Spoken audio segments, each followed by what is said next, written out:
In the other 7 games. They are 1-5-1 in those 7. The Adam Gold Show, weekdays starting at noon on 99.9 The Fan.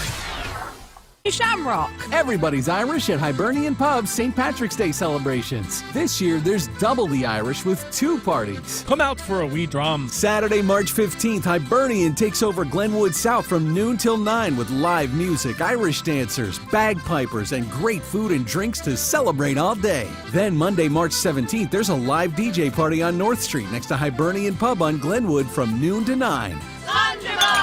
Get details at hibernianpub.com. Adam Gold in studio with my man Patrick Day from the Aluminum Company of North Carolina. All right, everything for the exterior of your home. Do you have a favorite? I have a favorite, yeah. I want to hear it. So windows, doors are my favorite products. The reason why is because we are the best at installing them. You know, there's 1,000 different types of windows on the market, doors on the market, different people installing them, different companies. I don't care how good a window you get. If it's not installed properly, it's not going to do you a bit of good. I always tell people, if you buy a submarine window, the best one in the world, and you have me put it on a submarine, you don't want to get in that submarine. I don't want to get in the submarine either way. I hear you.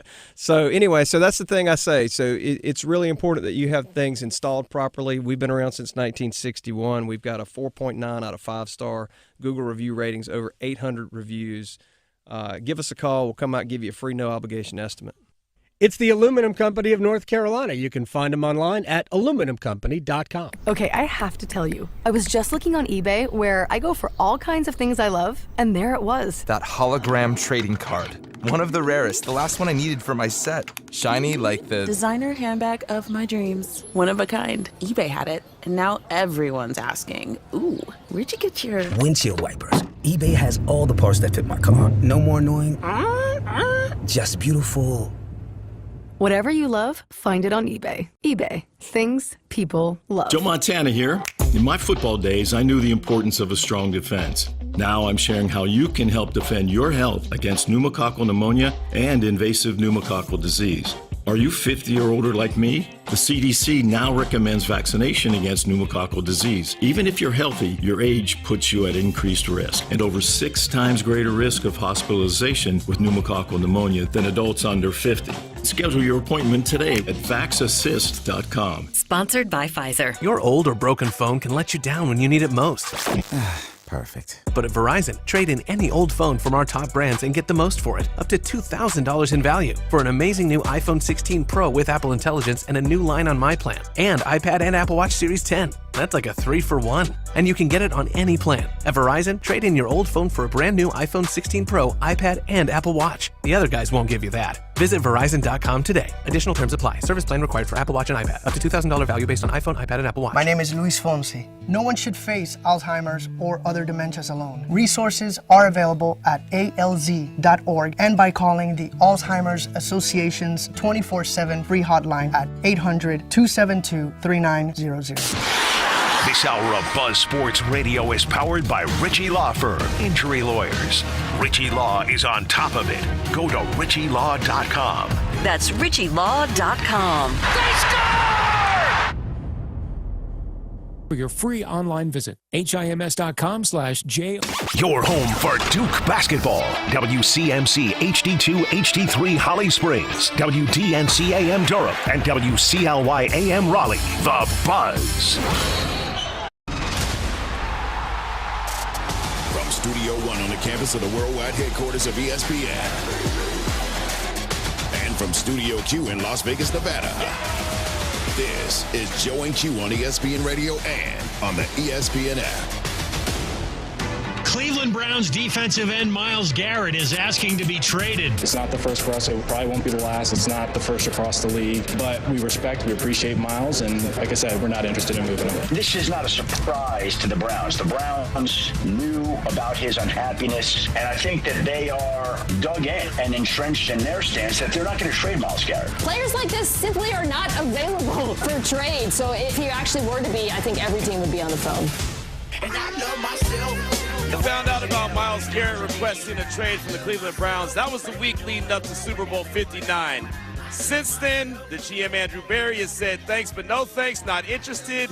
And now ownership doesn't want to meet with their star edge rusher. It is Joe and Q on ESPN Radio on the ESPN app, SiriusXM Channel 80, also on your smart speaker, presented by Progressive Insurance. He's Joe Fortenbaugh. I'm Q Myers. And Joe, I don't think the way to keep your star player who has already requested a trade, I don't think the way to appease him and keep him in the mix and keep him happy is by denying him a meeting. And that's exactly what Browns owner Jimmy Haslam has done. He denied a request to meet with Garrett amid the Stars pass rusher trade request. That's what a league source confirmed to ESPN today. NFL Network first reported that Haslam declined Garrett's request to meet and directed him to speak instead with GM Andrew Berry, who oversees football operations. That's what a Browns spokesperson declined to comment on that situation. But again, if I'm trying to keep my guy in the mix, as it sounds like they are, I don't think denying him a meeting is the way to go about doing it. Going to open with a parallel here, a little analogy. Brace yourselves. But you saw the news. Stephen A. Smith, one of our own, one of the most talented people in the business.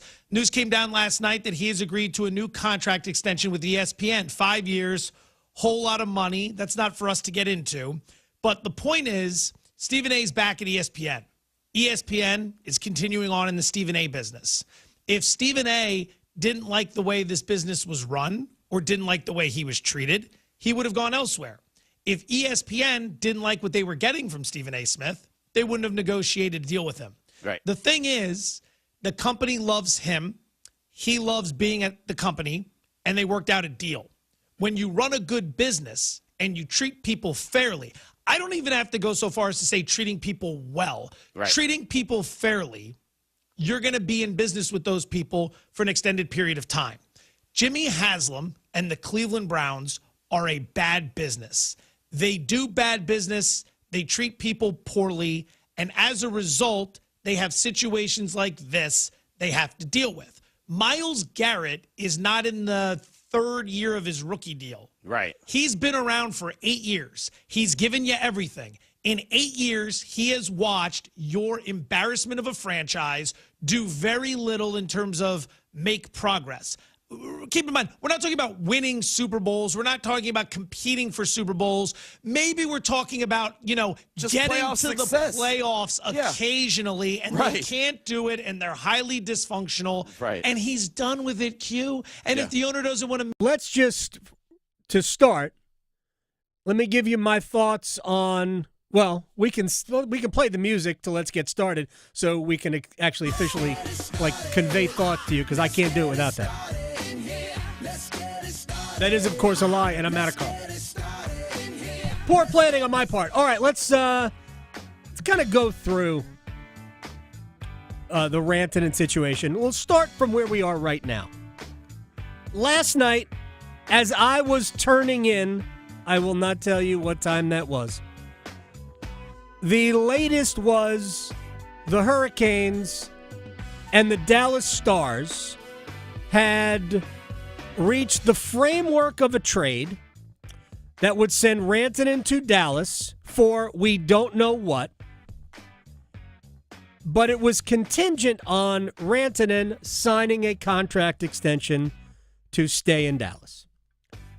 If you send Rantanen to someplace where he'll sign an extension, the return that you get will be more significant. And for those Hurricanes fans who also are aware of the league, Dallas has, I think, a lot that Carolina should be interested in and are interested in. And I don't know, I have no idea who the players are that were involved in the framework of this trade. But if you've paid attention to the Stars, whether it's Wyatt Johnston or Maverick Bourque is a younger player and he's playing down in the lineup, but a dynamite prospect. I know Logan Stankoven is a guy that showed up last year and got into the playoffs and is a good player, but he's small, also a center. But they've got Rope Hintz, who's a really good player. And you've got Thomas Harley on the back end and Mason Marshman, who is kind of a physical, fast, big forward who isn't necessarily a high-end offensive player, but can score. And Carolina actually, a few years ago, they actually announced that Carolina had signed him, and then he took the same contract in Dallas no state income tax. We understand the I guess the advantage in that case. Florida has that. The state of Texas has that. So there are definite pieces that I mentioned. Thomas Harley, the defenseman who actually played for Team Canada in the Four Nations faceoff. So there are a lot of pieces that the Stars have that any trade with Carolina could return. Could return one of them, two of them, who knows? So I like the fact that is a team that they have been engaged with. But Rantanen hasn't signed a contract there, and as of this morning, talks have broken down. Now, they did say that they were going to revisit, and who knows what the dollar figure is. Look, Rantanen didn't want to sign with Colorado for less than $12.5 million annually, and that's a place that drafted him, and he was there for the first however many years of his career, and he didn't sign there. They were having trouble signing him. Now they had a ceiling that they weren't going to go beyond, which is I think $12.6 million for Nathan MacKinnon. He wasn't going to make more than MacKinnon, and so Carolina jumped in. We have to go through all of these things. So talks broke down with Dallas, who apparently offered him as much as $12 million per year, which is, if you look at what Leon Draisaitl makes, that's the money that Rantanen wanted. And I'm not sure he's going to get that, but he can get close to it. And if you're Rantanen, you've earned the right to be a free agent. If you want to walk into free agency and sign anywhere you want and, go to the highest bidder, the number will probably be pretty close to $14 million. Probably not quite there, but say 13.5. I think he could get to that as a free agent. Now, it'll be a 7-year deal, not an 8-year deal, because you can only sign an 8-year deal with the team that has your rights as of today. So the Hurricanes could sign him to the 8-year deal right now. Nobody else can. If the Hurricanes trade him to another team for assets, that team can sign him to an 8-year deal. But if he's not going to sign with Dallas, and it says to me that he is going to exercise his rights under the collective bargaining agreement to become a free agent at the end of the year, which is his prerogative. But it does bring this into the equation. How did Carolina get this wrong? But they might not have gotten it wrong. And here's why. And maybe and actually Martin Natchez said it. I don't know if anybody's heard the clip. Colorado played last night. He had a goal and an assist, I believe. And they asked him after the game, what's going on in Carolina? Look, Natchez still has great friends here. So he says, I talk to a lot of those guys often. He goes, I'm surprised they made this deal without knowing they could sign him. Fair. I would rather Marty not say anything, but It's fine. It's okay. It's pretty innocent what he did say. Yeah. Because I think a lot of people are in the same boat. But if we go back to the beginning of this, and this is where we have to jump around. And again, 919-860-5326 if you want to talk about this. This will be like a therapy session. There you go. For Hurricanes fans. Yeah. By the way, on Twitter, they have completely turned. Oh. Holy cow. Not a Mikko fan. Oh my gosh, you would have thought Mikko has like bodies buried in the backyard. Yeah. Please, people. I guess it's a good thing the game's not tonight because they'd boo him right off the ice. Look, I still think there is a good chance that he's here when the Hurricanes play Winnipeg on Sunday. Like in a Hurricanes uniform. I guess theoretically they could trade him to Winnipeg. I don't think that's going to happen. Although there's actually a couple of deals I would make with Winnipeg if the Jets were willing, because Winnipeg has some players I think Carolina would like, and I know Carolina has liked in the past. I mean, I don't know, get Nick Ehlers, then sign Ehlers to a contract. Anyway, so so Hurricanes Twitter has gone completely anti-Mikko, which again, I get, but I think everybody is just taking it a little too far. He has earned the right to become a free agent. Now, with that said, the Hurricanes made this deal and gave up three, we'll say, very significant assets. Martin Necas, who they had signed for another year at $6.5 million. Jack Drury, who they had signed for another year at like $1.75 million. And a second-round pick. They also gave a draft pick to Chicago to launder the contract of Rantanen and also to get Taylor Hall. So my question, well, not my question, but those are, let's just say, three very significant assets to varying degrees. You know, we can rank them. Necas, Drury, the second-round pick. Those three assets, if Rantanen isn't staying, an organization like the Hurricanes that prides itself on maximizing the value of things. When you see an organization who trades a late first to trade back and pick up to an early second and another second, that's maximizing the value. Because when they look at it, they don't see the difference between the 27th pick in the draft and the 35th pick in the draft. They don't. And I agree with that. There really isn't any difference. Not in any practical way. So they are maximizing value. This is what they do. Rantanen walking away at free agency. Let's say they trade his rights when he finally decides where he wants to play. They trade him away and get a third-round pick in return. To me, that ain't maximizing the value of Necas, Drury, and a second. It's the opposite of that. And that's what this organization does, honestly, better than anything else, is maximize value. So this would be antithetical to what they want to do. And I said this last week, and I know people thought I was crazy. I said, sometimes you say things without saying it.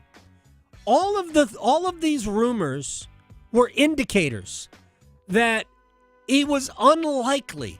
Nothing is final. He might still sign the contract with Dallas. But all of these rumors were indications that signing him to a long-term contract extension was not likely. Not impossible, but not likely. Because what did I say at the time? Look at who is putting these things into the universe. Elliot Friedman, Darren Drager, Pierre LeBrun, all of the guys who are in the know. And because of who was floating these things, I know we had Greg Wyshynski on the other day, and he goes, I can't wrap my mind around the Hurricanes making this trade for a negotiating window. And I don't think they did. I think they believed at the time, and I realize I'm jumping all over the place here. I think they believed at the time that they would get Rantanen here. They would show Mikko Rantanen what this locker room was about, what the head coach was about, how the team played, how the team won, all of that, and he would like it here. He would love the fact that you can essentially walk around, not anonymously, but it's not like being in a fishbowl in Toronto or some other places which become difficult for visiting players or for home players. Demanding and all that. It's a much more laid-back lifestyle. Maybe that's not good. I don't know. But they thought that they would get him here, they would get their Hurricanes all over him, and he would want to stay. That was the plan. They didn't have a conversation with him. until they made the deal. Everything here had to be so quiet. That's why he was blindsided by this. That's why everybody was blindsided by this. And now here we are. We are however many days, games into this experiment. And there have been mixed results. He has not played well the last few games. He was particularly off, we'll call it off, yesterday. He was off in Detroit. I would say, I know we had Corey Lavalette on earlier in the week, and he thought that Rantanen had been their best forward or best player. I don't know if we said forward or player. And I will just, respectfully disagree. I certainly don't think he was bad. I mean, that's not, he wasn't atrocious. He just looks a little lethargic or something. As I said yesterday, I would give him a B for his time with the Hurricanes. Now, I said that before last night. Last night was particularly off. But he certainly hasn't been bad. What he has shown is, in flashes, he has shown the dynamic playmaking ability that Carolina wanted. I would argue that most of that came early. And the funny part is that Hurricanes fans were so mad at Jackson Blake for being on that line. Get Blake off the line. They were blinded by the fact that Blake was probably the best player on that line during that stretch. But I get it. Blake is 22 years old.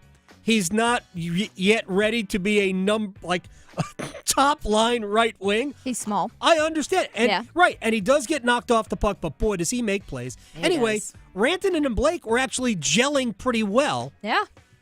They just weren't scoring. I get it. We want to score. Rantanen really hasn't scored with anybody, which that's a problem. Anyway,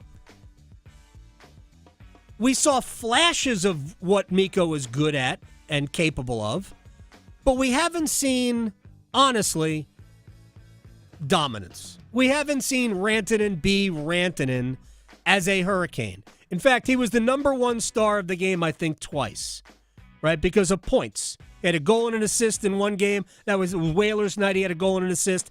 And I think it was when the Blackhawks were here.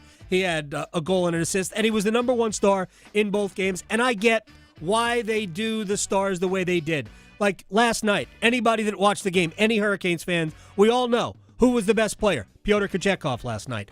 Hands down, the best player. Third star. He can't really do the interview. Even though he can, sort of. Kind of. He's not going to do the interview. No. So, who was the number one star last night? Jarvis, because he scored the game winner. But in both games where Rantanen was the first star in the building, I'm not sure he's one of the five best players. But he had 2 points. And I get it. The first time, you want to give the pop. You want the crowd to go moose, moose, moose. By the way, we will not be sure what they're saying if the Hurricanes don't move him. I know. And that Boo and moose is very similar. Exactly.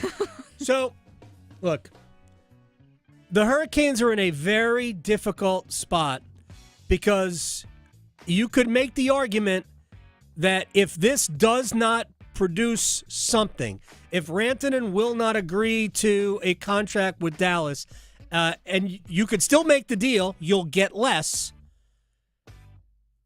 It's going to be, I don't think it'll be a problem in Carolina's locker room at all. I was watching one of the, trade deadline shows on one of the networks, and I don't know how he goes back into that locker room. They've already said that they were going to trade him. They've sort of been working on this for 2 weeks, dude. Everybody has known this. They've been, taking calls for 2 weeks on this. Because of him. If he had given them an indication that, I'm probably going to sign here, don't worry about it, we're good. If he had given them that indication, none of this would be happening. So, eyes wide open down on Edwards Mill at Lenovo Center where the Hurricanes live, and Rantanen. And the players, too. I do think this has really been difficult on Rantanen, on Sebastian Aho, and the guys in that locker room, and I feel particularly bad for Aho because he's got two things to serve. He's got his team, who he loves, right? He's got this group, this team, which is ultimately his team. And then he's got his friend who had the rug pulled out from him by his other team. And Aho wants, oh my gosh, Rantanen is a great player. I would love for him to stay here. He wants that. To so much so that I thought it impacted his play initially. And now he's in the middle of, he is my friend, I want what's best for him, and this is my team, I really want what's best for us. And I don't know that there is a good answer, a good result here, unless Rantanen is willing to sign a long-term contract in Dallas. I'm surprised that doesn't help having his bestie here. You could play together, it'd be cute. It would be adorable.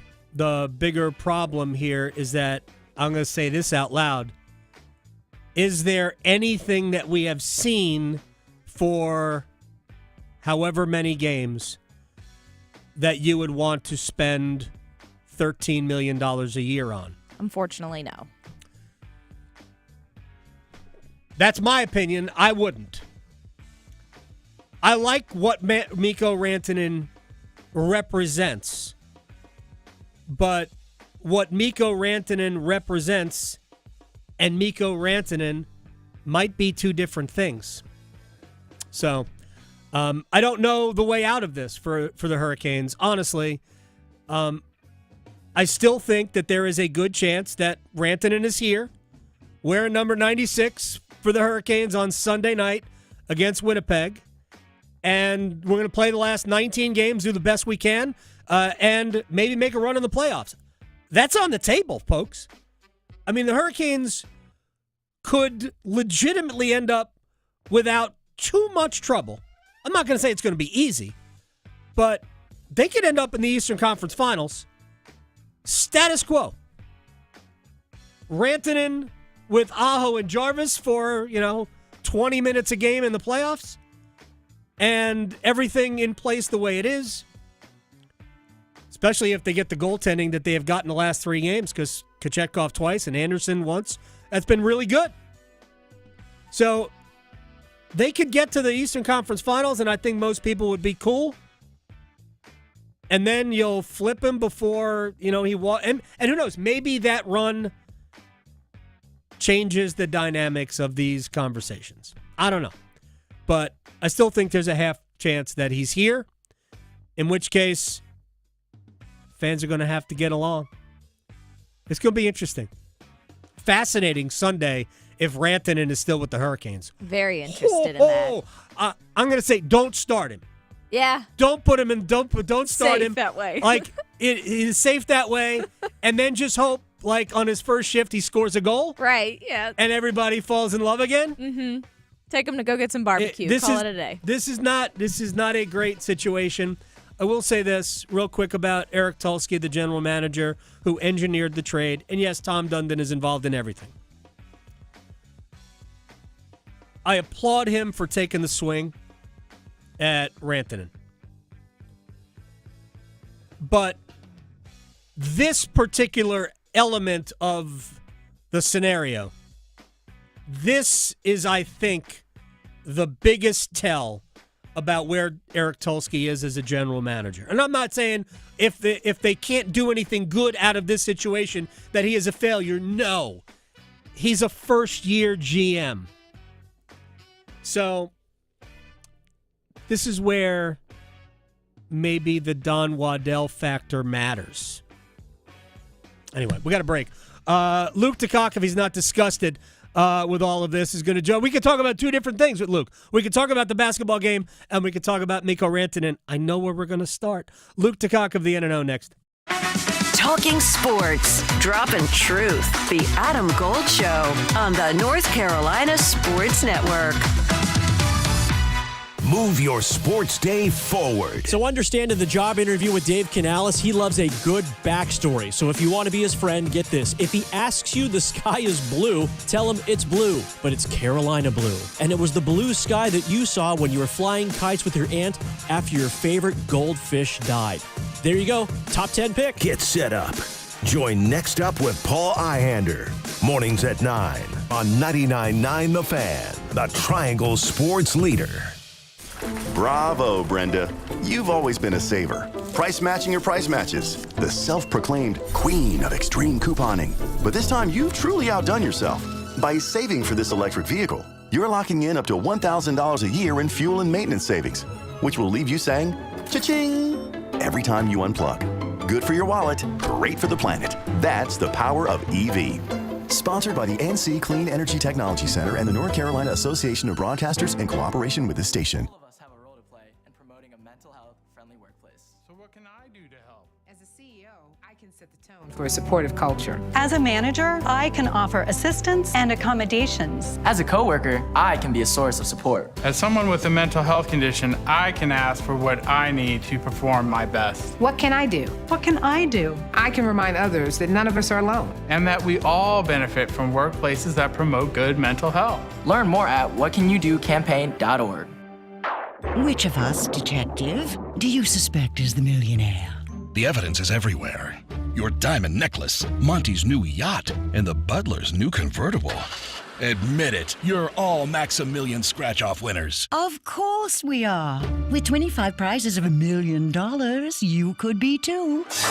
New Maximilian from the North Carolina Education Lottery. Must be 18 to play. Approximate overall odds of winning are 1 in 2.95. Problem gambling helpline 877-718-5543. Do you have 3 ex-wives and your current trophy wife wants a life insurance policy 3 times the size of the policies you had to purchase for your previous mistakes? If so, you need to call Big Lou at Term Provider, 800-444-2013. Big Lou is intimately familiar with your problems, and if you're 50 or 60 years old and in reasonably good health, a $1 million policy should only cost about $100 to $200 per month. Big Lou may have a solution for your previous policies as well. You may even save enough money to lighten the load on your new $1 million policy. Remember, call Big Lou. He's like you, except he's only on number 2. Call Term Provider at 800-444-2013. That's 800-444-2013. For $1 million in term life insurance that you can live with. Call Big Lou at 800-444-2013. 800-444-2013. At Diamonds Direct, we believe luxury is an experience and not a price tag.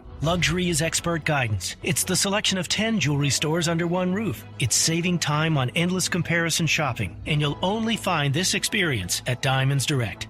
Our luxury showroom has it all backed by our lifetime warranties and our signature best price guarantee. Diamonds Direct is the perfect combination of luxury and value, so you don't ever have to compromise. Learn more at diamondsdirect.com. Diamonds Direct, your love, our passion.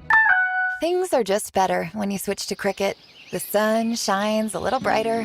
Happy music starts randomly playing. Best of all, you can get iPhone 13 for just $29.99. With the ultra-bright Super Retina display and up to 19 hours of video playback, all on Cricket's super-fast 5G network. See? Isn't that better? Smile, you're on Cricket. Requires new account imported on $60 plan. First service charge and tax to with sale. $25 activation fee. Terms and restrictions apply. Cricket 5G is not available everywhere. See store for details. This is Adam Gold.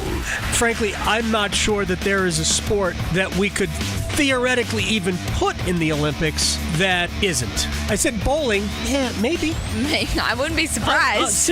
Croquet? Lawn darts? I'm waiting for cornhole. Oh, there's somebody that thinks, yeah. The Adam Gold Show.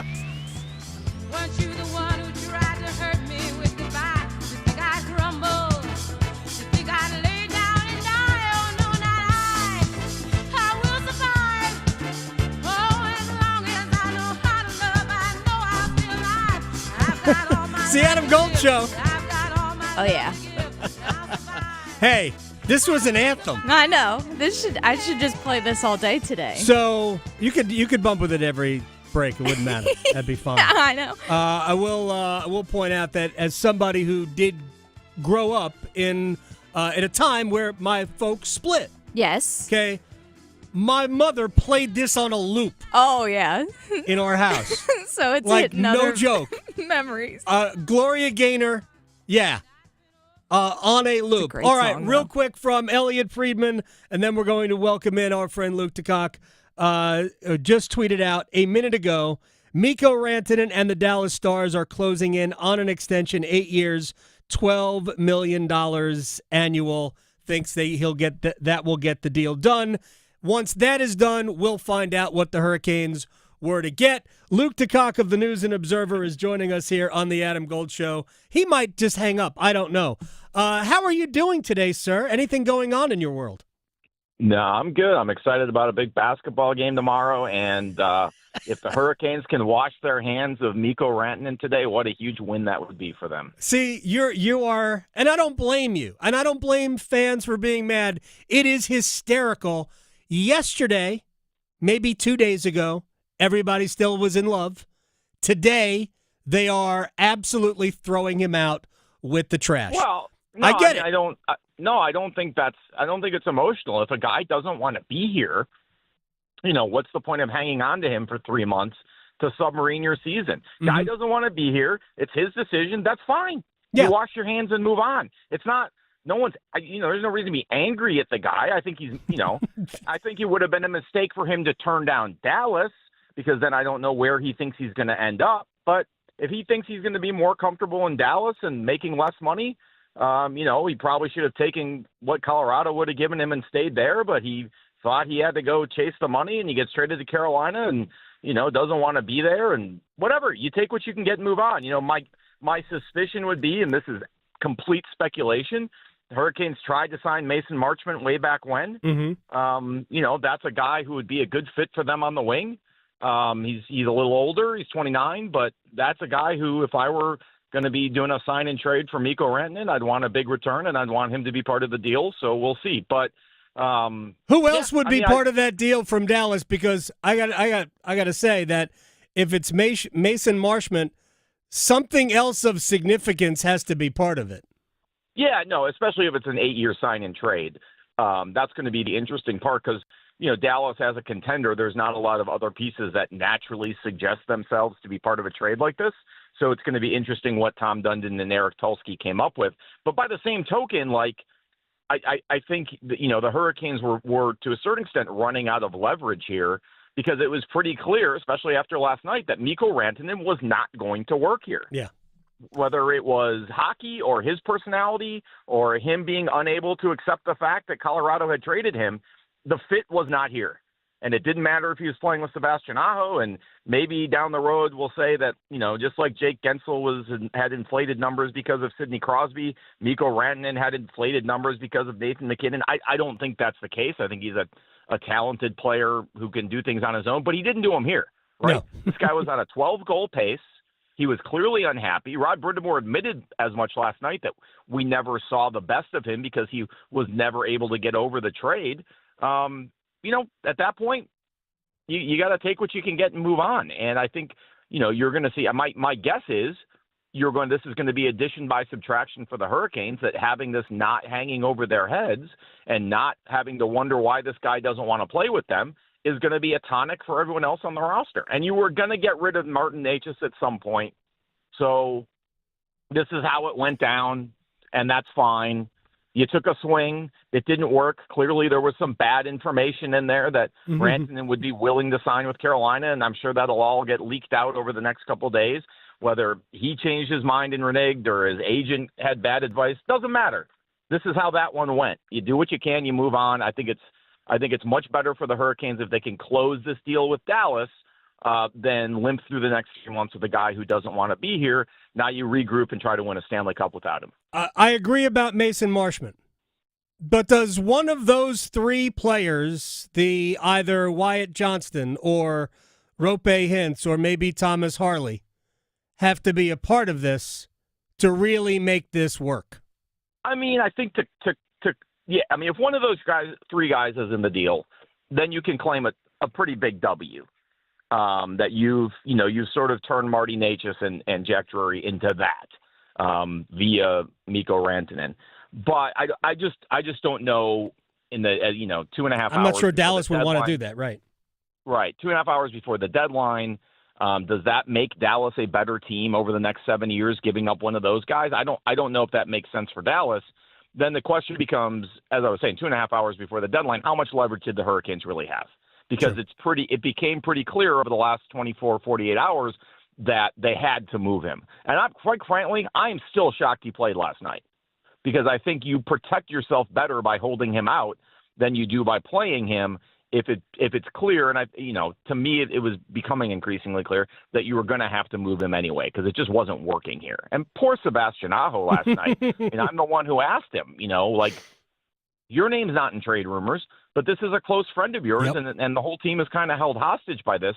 How hard has it been for you? And really he stammered through the answer, so which hard. Really says more than anything else he could say. And that's why I kind of think that making this move, if this does go through, is going to be great for the Hurricanes, because that sort of emotional component gets removed and everybody can kind of, say this is our group, this is our team, and here we go.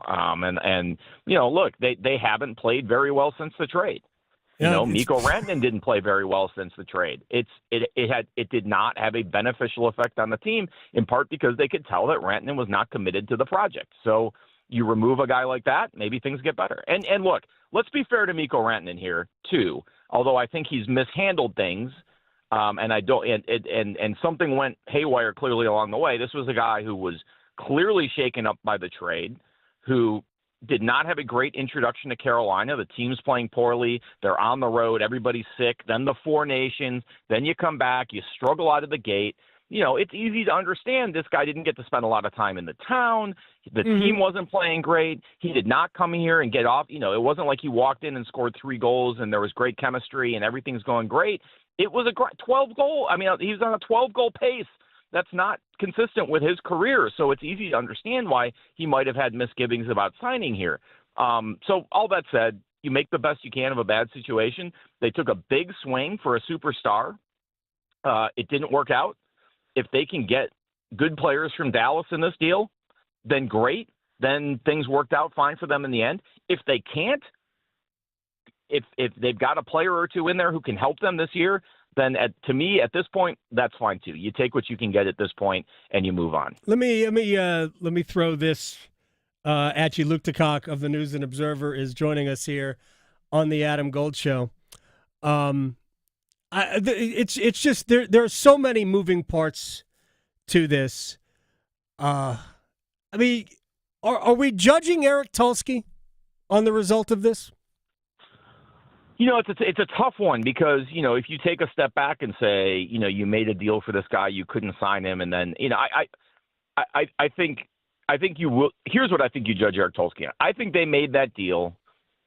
I think we were all sort of told this behind the scenes. They made that deal in the belief that they would be able to sign him and that they were making this deal for the next 8 years. Yes. Not as a let's get him in here and see how he feels. That they believed, whatever assurances they had been given or maybe misunderstood, they believed that Mikko Rantanen would sign here when they made that deal. Obviously, that's not how it worked out. So without knowing exactly what broke down between the Hurricanes and Rantanen, or between the Hurricanes and Rantanen's agent, or between Rantanen and his agent, who knows? Without knowing that, I say you judge Eric Tulsky on the deal he does today. How does he get out of this? They got themselves into it. Best of intentions, all that. How did they extricate themselves from what was turning into a very bad situation?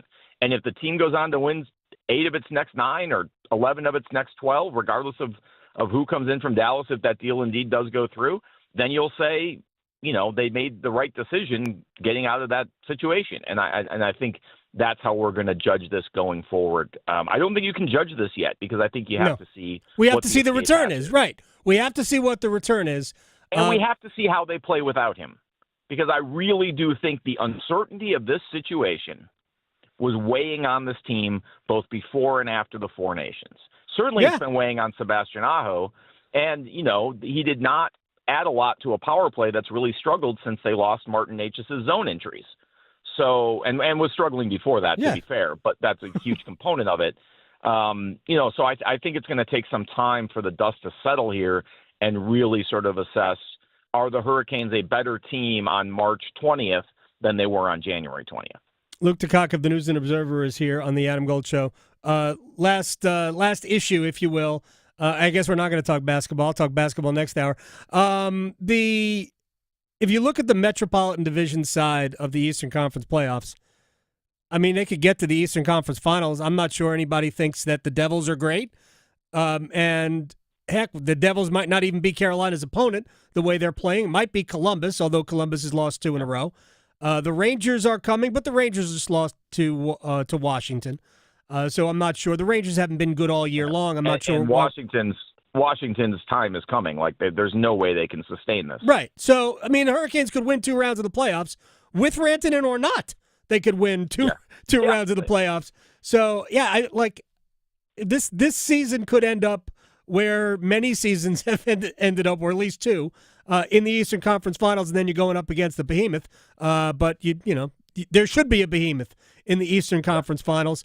I don't know, maybe Carolina will just vibe their way into a Stanley Cup Finals without Mikko Rantanen. Yeah, or maybe they get to play Toronto and they're the beneficiary of the inevitable Toronto choke. I don't know. I don't think as things currently stand, and I think we have some historical proof for this. I don't think the Hurricanes are built in a way that they can be confident that they're going to beat the Panthers if that happens again. I think they'd feel better about playing the Leafs. And who knows, but Tampa's had their number 2 over the years. So it's a tough situation when you look at sort of the Eastern Conference, but certainly not in the division in the first 2 rounds. I think that expectation for them remains the same, that they should come out of that, maybe not based on their regular season, but this is a team now where you say based on their playoff experience. None of this should be new to them. I think my preference if I were a Hurricanes player would be to avoid the Devils, just because there's only so many times you can beat a team. There's only eventually Eric Hall is going to win a playoff series. Like the law of averages suggests that, you flip a coin 100 times, it's going to come up tails once. It may take 100 tries for Eric Hall. But, my point is I think you'd rather play a team like Columbus that has no playoff experience, or a team like Washington that is ripe to fall, than necessarily a Devils team that has a little bit of playoff experience and a bone to pick with the Hurricanes. So it's an interesting dynamic, but you're right. I mean, I think you really have to think about, is this team built to beat really probably the Panthers? And in that case, that's a situation where you think Mikko Rantanen might have potentially helped them. That's not how it's going to be. But and Adam, before I go here, I know you're getting up against a break. I want to point one thing out that's not hockey related.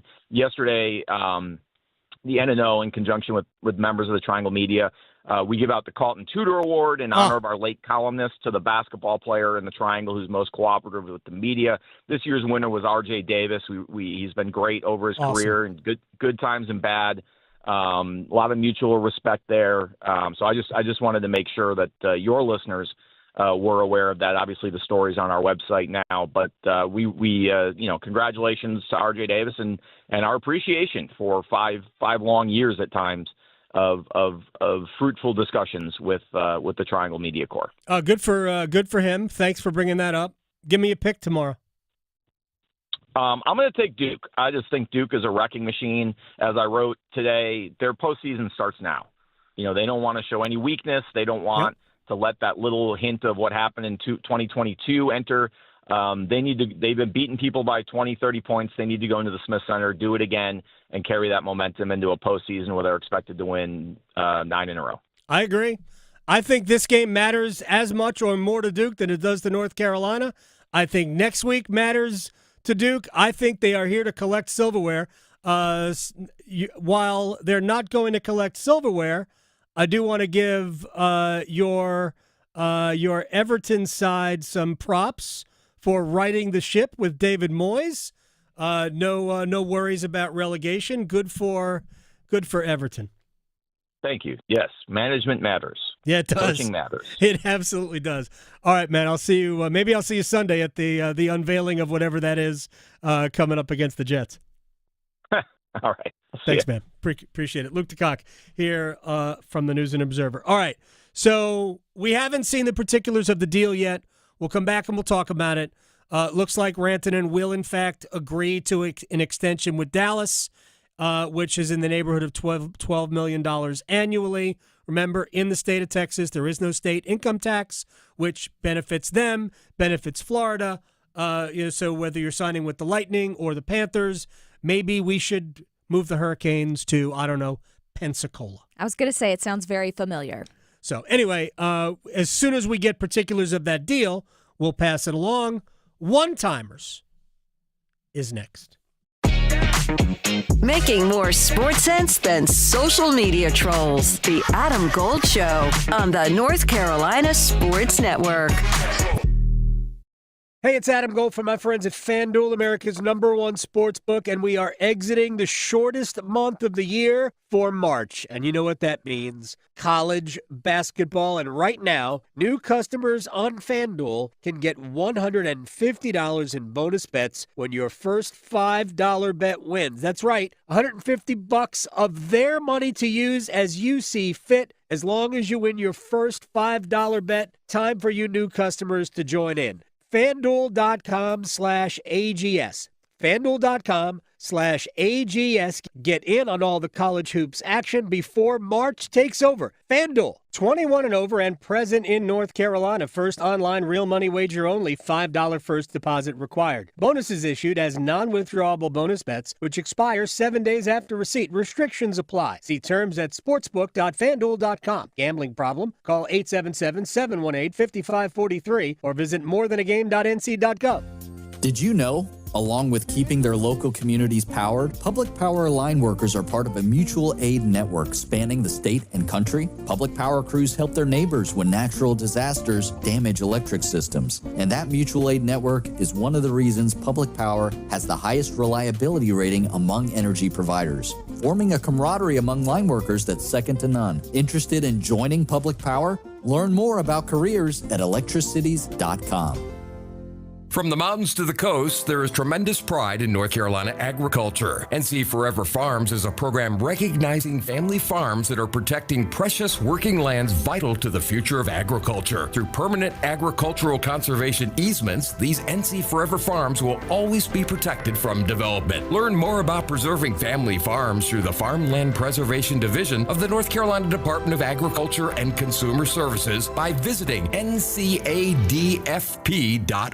Dear North Carolina, for 70 incredible years, you've been by our side. From Mr. Rogers' Neighborhood to the wonders of Antiques Roadshow, from This Old House to NC Weekend, we've explored, learned, and grown together. Because of your support, PBS North Carolina has gone beyond the screen, inspiring, educating, and entertaining in classrooms, at home, and on the go. Celebrate with us when you watch new programming on PBS NC or stream anytime on the free PBS app. Learn more about PBS North Carolina at pbsnc.org. Going to college gives you more career options. You could say it pays for itself, but it might not feel that way in the short term, especially when tuitions do. That's where the FAFSA comes in. The FAFSA is the free application for federal student aid. It's your gateway to money for college. Whether you're seeking scholarships, grants, work-study programs, or loans, it all starts with the FAFSA. So how about it? Make a plan for college and find everything you need for the FAFSA at cfnc.org. AARP is working hard to make sure people in North Carolina are getting the most out of life. Whether it's helping you stay healthy, save more money, care for loved ones, or simply have some fun, AARP is making a difference in communities across the state. You have a wise friend and fierce defender with AARP. Learn more about progress being made for older adults in the state by listening to AARP Without Limits. You can find the latest episodes of AARP Without Limits wherever you listen to your podcasts. Electricity. It's what powers our lives, from the ordinary to the extraordinary. In North Carolina, 26 local electric cooperatives provide energy to 2.8 million people across the state. But we're providing so much more than affordable, reliable power. We're helping to strengthen the people and communities that make our state great, today and for generations to come. North Carolina's electric cooperatives. Power you can count on, now and always. Learn more at ncelectriccooperatives.com. This is Adam Gold. Thank you very much for your time, man. We will talk again. Adam, anytime for you, my friend. Thank you. I don't know why it makes me laugh. Why does that make me laugh? I don't know. Maybe you just are used to people being mean to you or something, like Twitter. I don't know. The Adam Gold Show.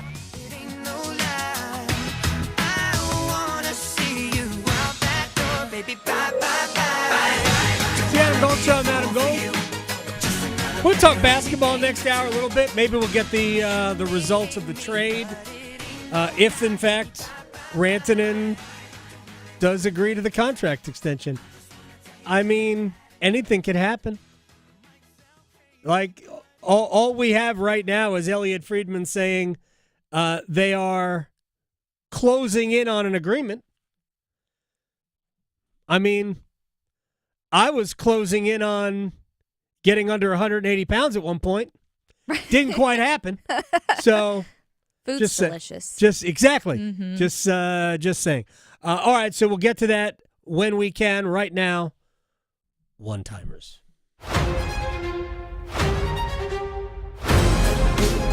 All right. Well, looking at the YouTube stream, we have had, obviously, lots of people talk about this Mikko trade deal.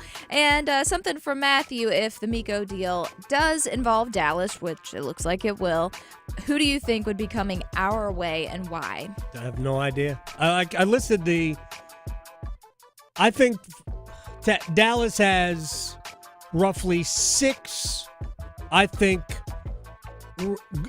options that could come back, and they're in different tiers. I think the three at the top are Rope Hintz, Wyatt Johnston, and Thomas Harley. The last 2 are young players still on cheap contracts, but will be due bigger contracts very soon, and they will get bigger contracts.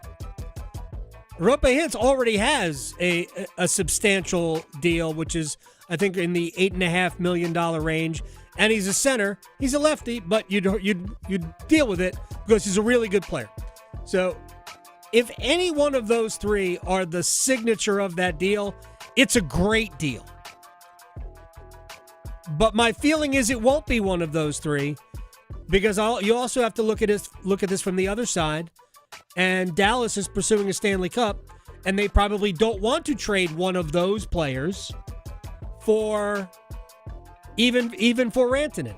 So it is more likely to be one of their younger players. So, and Luke brought up Mason Marshman, who I also included in my list earlier. Big, fast, can play with some bite, can score a little bit, but is a good player, but more of a middle 6 winger as opposed to a top-line guy. And then there are a couple of young centers that are on the small side, but good players. Logan Stankoven, who made their roster for the playoff run last year, and I think his name is Maverick Bork, who is 23 years old, was a first-round pick, 5'10", but sturdy. Good low center of gravity. And looks like he might be a good player in the future, and I know that the organization has liked him in the past. So, to me, it's going to be more of the latter and not the former, which does dampen the return.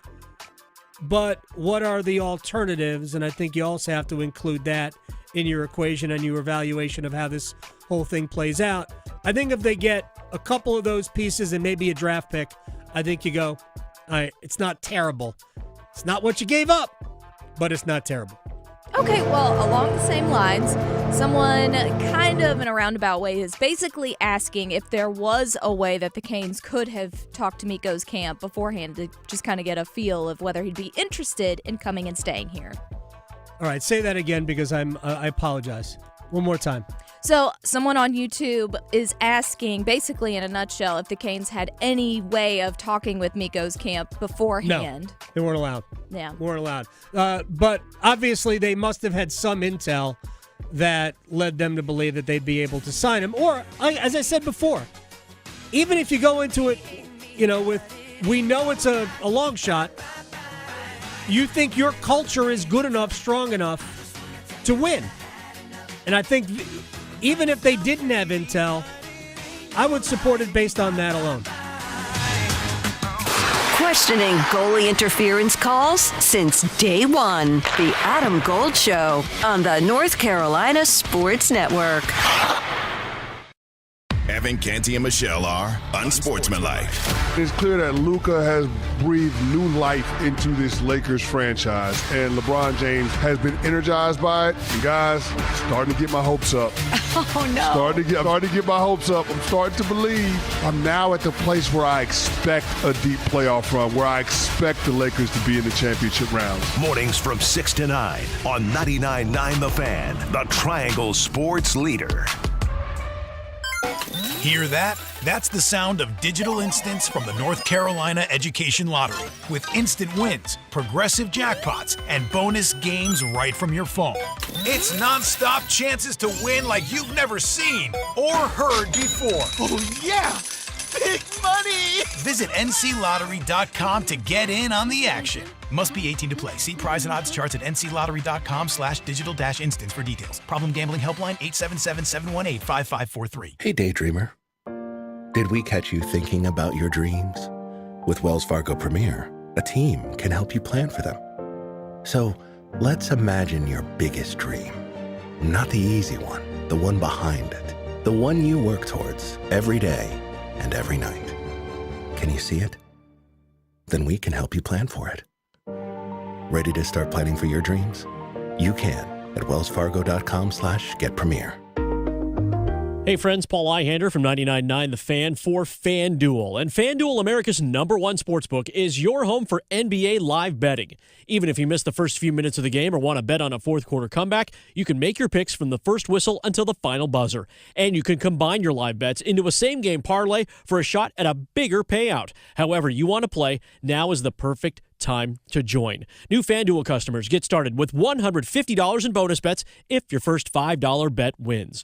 Just visit FanDuel.com/Paul and join today. FanDuel.com/Paul for your shot at $150 in bonus bets. Make every moment more with FanDuel, official sports betting partner of the NBA. 21 plus and present in North Carolina. First online real money wager only. $5 first deposit required. Bonus issued as non-withdrawable bonus bets which expire 7 days after receipt. Restrictions apply. See terms at sportsbook.fanduel.com. Gambling problem? Call 877-718-5543 or visit morethanagame.nc.gov. Every day we knock on doors, tell people how they can cut their power bill in half, and get this, most don't even listen. So instead of walking miles in the sun, we figured, why not buy a radio commercial? Here's the deal. You can switch to solar with zero down, save up to 50%, and never stress about rising electric rates again. Most people will still ignore this, but not you, right? Visit us online, savewithsolarnow.com for your free quote. That's savewithsolarnow.com. If you see something, why do you say something? I see safe for my friends. For my community. For everyone here. We all have something worth protecting, a why that unifies us. Report suspicious activity to local authorities. If you see something, say something. T-Mobile Home Internet is all about speed, value. What you doing, Zach? I'm rehearsing. There are so many benefits. You got to talk fast. T-Mobile Home Internet ranks #1 in customer satisfaction for home wireless internet by J.D. Power. Wow, you are good. Try singing it. T-Mobile has price lock. They won't raise your rate on internet. Hulu and Paramount Plus on them. On them. Get T-Mobile Home Internet all in for just $55 a month with auto pay and any postpaid voice line. Additional terms apply. For J.D. Power 2024 award information, visit jdpower.com/awards. This hour of the Triangle Sports Leader is powered by Ritchie Law Firm, injury lawyers. Ritchie Law is on top of it. Go to ritchielaw.com. That's ritchielaw.com. They score! WCMC HD1 Holly Springs. Take us with you on the radio, Instagram, TikTok, Alexa, and YouTube. 99.9 The Fan, the Triangle Sports Leader. We continue to set tourism records. 2024 saw more than 142 million visitors come to the state of Florida. This includes 3.3 million visitors from Canada. That's not much of a boycott in my book. Maybe they wanted to get a glimpse of what a Stanley Cup winning hockey team actually looks like. You're listening to The Adam Gold Show on the North Carolina Sports Network. Not gonna lie, that was funny. I mean, it's been a minute. 1993? Is that it? Last time? It's been a long time. Montreal, 1993. Yeah, that was Florida Governor Ron DeSantis. That was, again, I mean, funny is funny, and we'll just move on. All right, welcome to the Adam Gold Show. We're live on YouTube, youtube.com/Adam Gold Show /999 The Fan. Either way, you'll get to us. You can always leave some comments in the chat if you like, and we are hopefully going to get some clarity here over what the Hurricanes will receive in exchange for Mikko Rantanen. According to Elliot Friedman, and I've been basically refreshing all of the insiders for the last hour, but essentially Rantanen has agreed to a deal that's going to pay him in the neighborhood of $12 million annually with the Dallas Stars, which, by the way, less than he would have gotten in Colorado. Although I'm not 100% sure that Colorado was going to keep him anyway. Not that they didn't want him, but it's hard, even with the salary cap going up. Nathan McKinnon makes 12.5, 12.6. Cale Makar is probably going to make in the neighborhood of 15 when Makar's contract. I said this yesterday. Cale Makar will be the highest paid player in the league until Connor McDavid signs his contract. Mm-hmm. Yep. And I mean, Makar is just a bananas great defender, but I mean, he's an offensive machine. So he's going to be the highest paid player. So with the salary cap, even if the salary cap in 3 years is going to rise to, I think it's $113 million. Can you afford to pay 3 players combined $40 million? It's kind of hard at that point to have a Stanley Cup contender.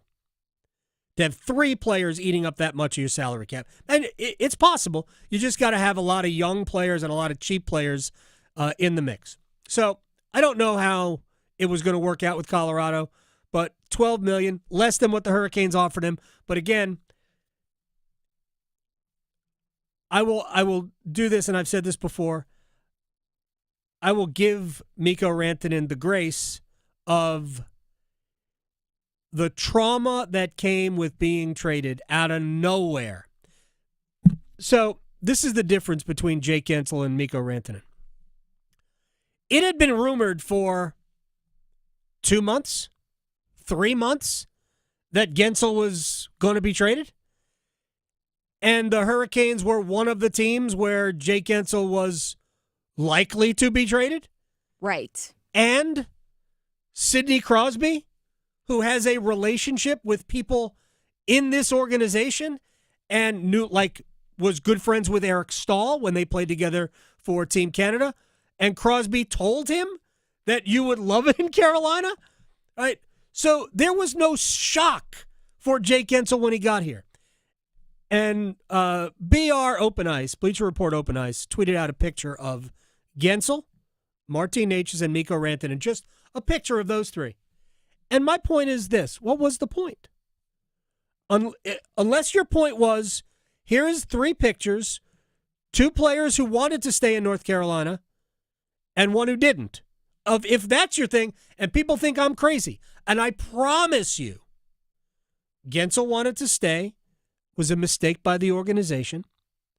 I understand why they made the mistake, but it was a mistake. Whether they admit it or not, I don't care.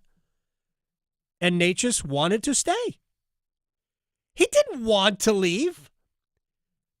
I mean, he's certainly happy in Colorado, but he would have been just as happy here.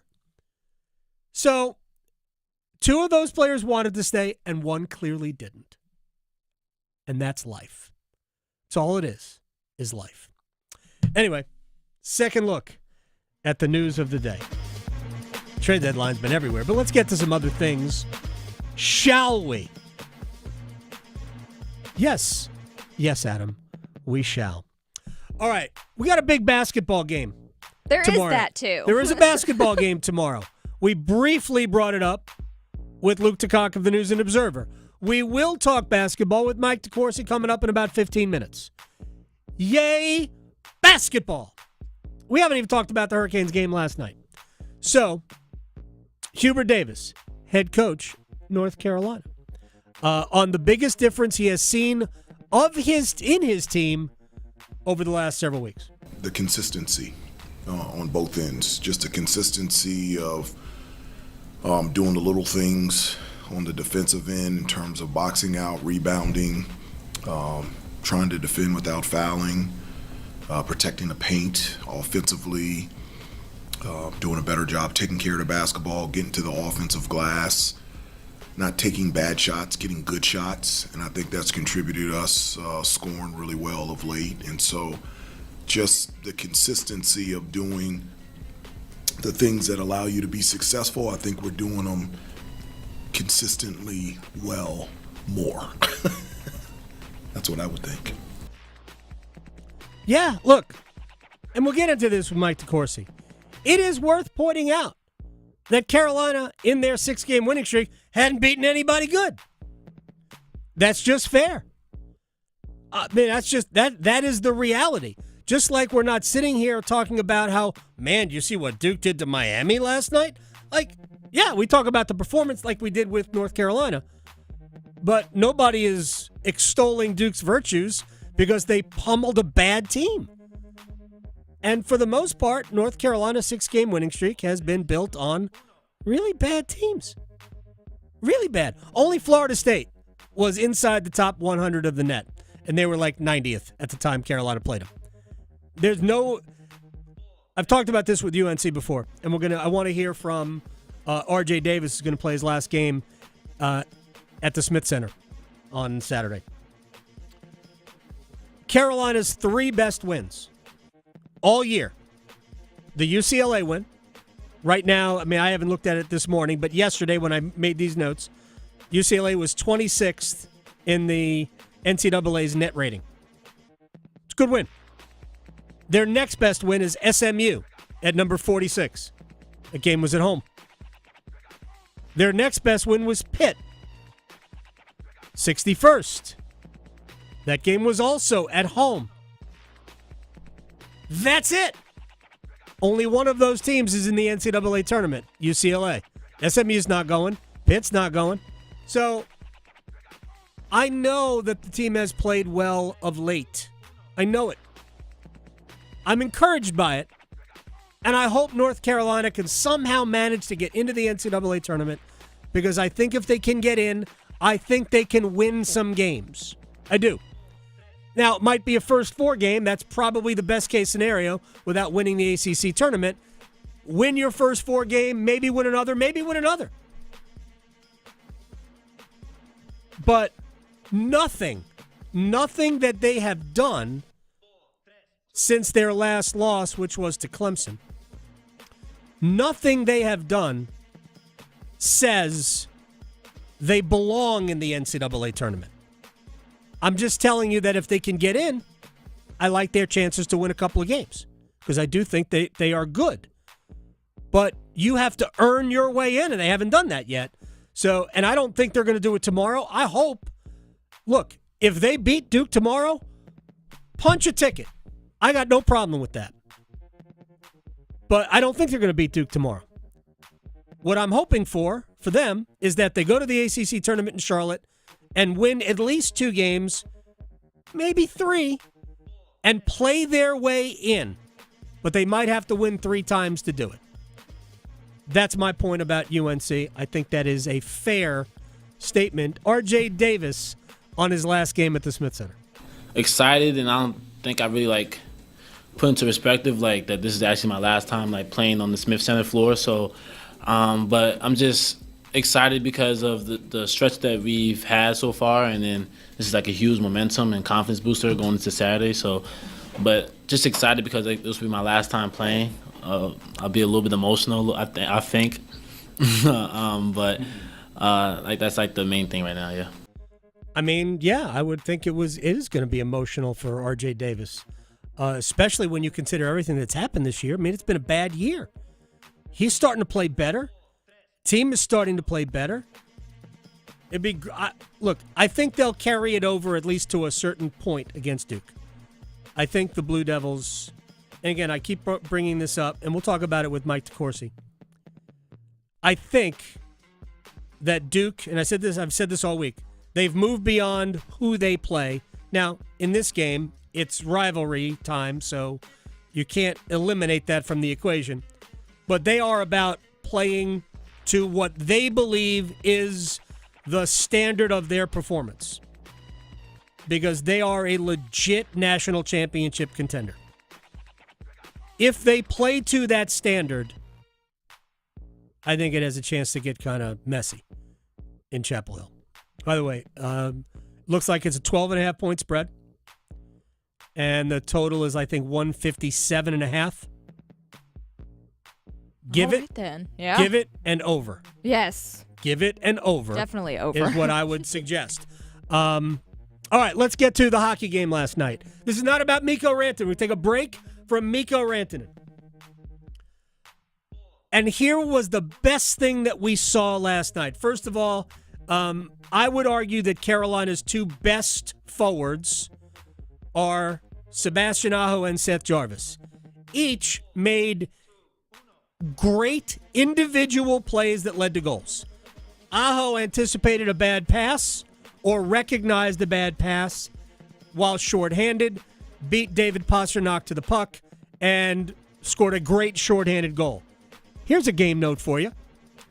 In the calendar year 2025, Victoria, the Hurricanes have more shorthanded goals than power play goals. We're still on that streak. More power play goals than shorthanded goals, or the same?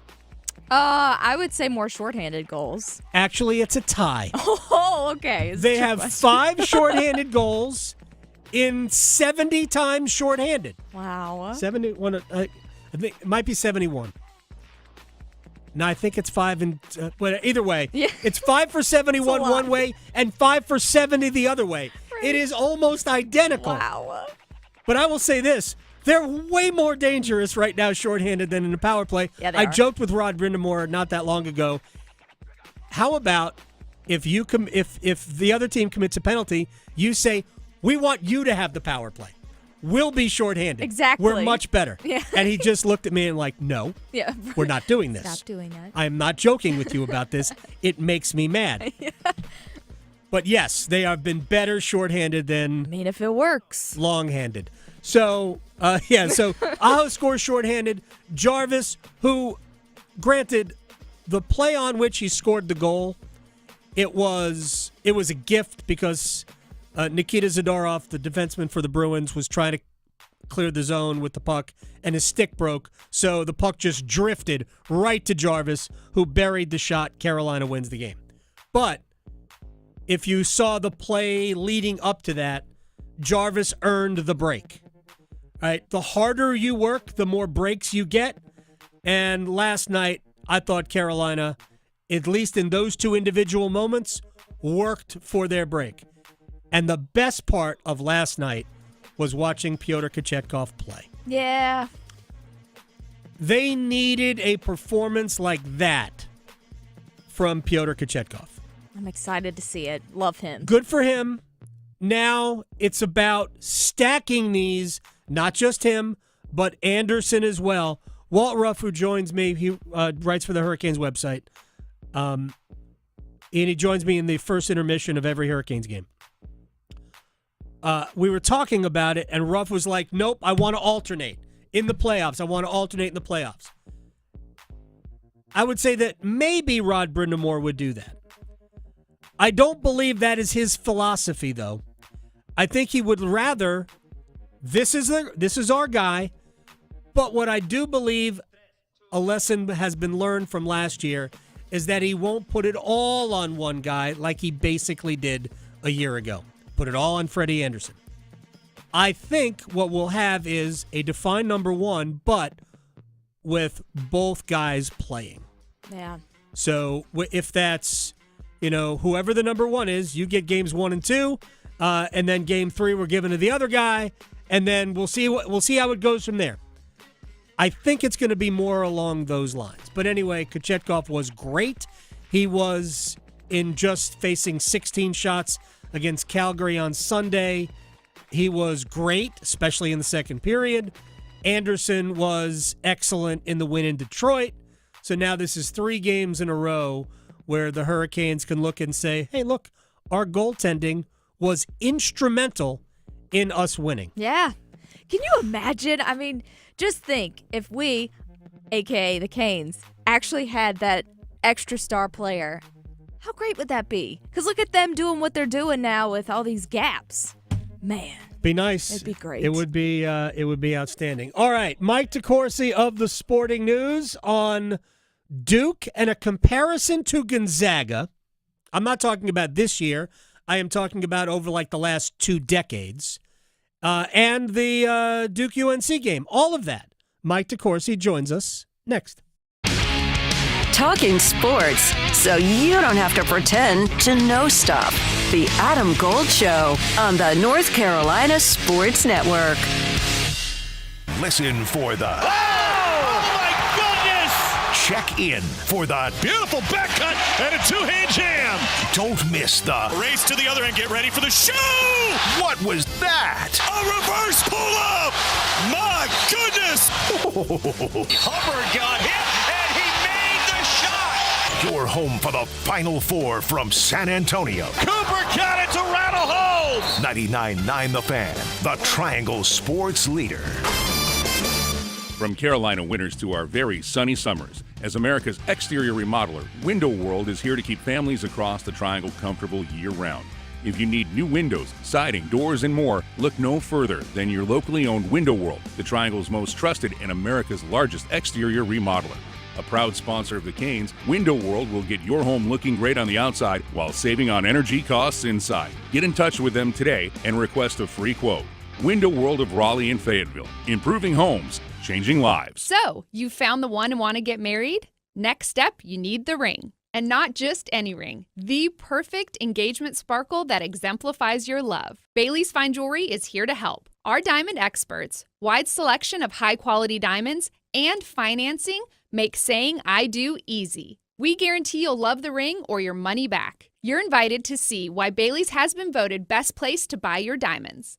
Visit us today in-store or at baileybox.com to find out more. Progressive knows if you have to choose between everyday life and your RV, RV wins. What, are you going to take the RV to the lake or clean out your closet? RV wins! Putting the dishes away or taking the RV camping? RV wins! Cleaning the fridge or taking a trip to the beach? RV wins! You might want to clean the fridge real quick because, mold. We clean out the fridge, then take the RV out. With Progressive, you can bundle your RV with your home or auto and save with a discount and spend more time enjoying those savings in your RV. Progressive Casualty Insurance Company, affiliates, and other insurers. Not available in all states and situations.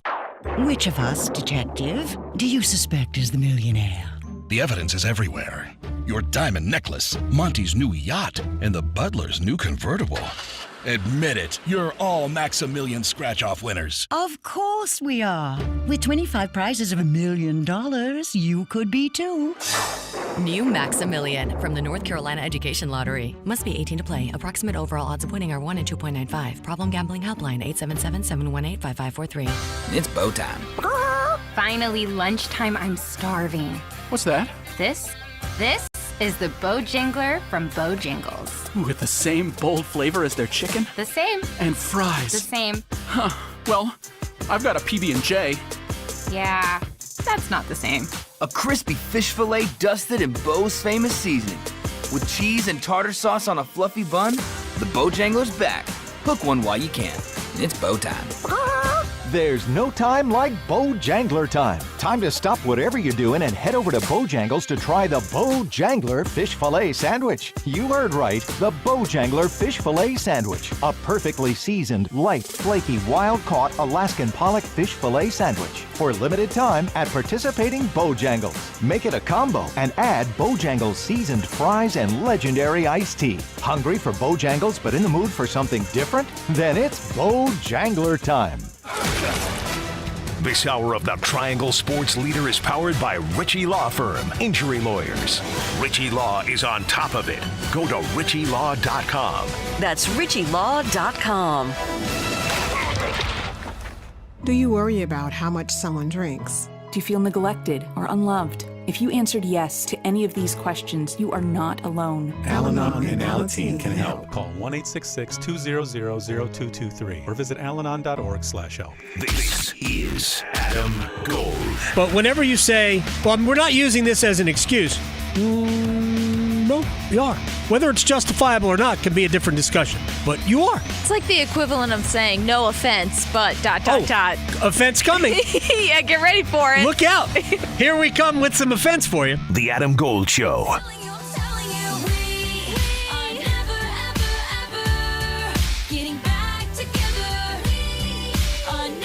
It's the Adam Gold Show. I am Adam Gold. Mike DeCourcy, the Sporting News, is about to jump on with us. We got a lot of things to talk about real quick.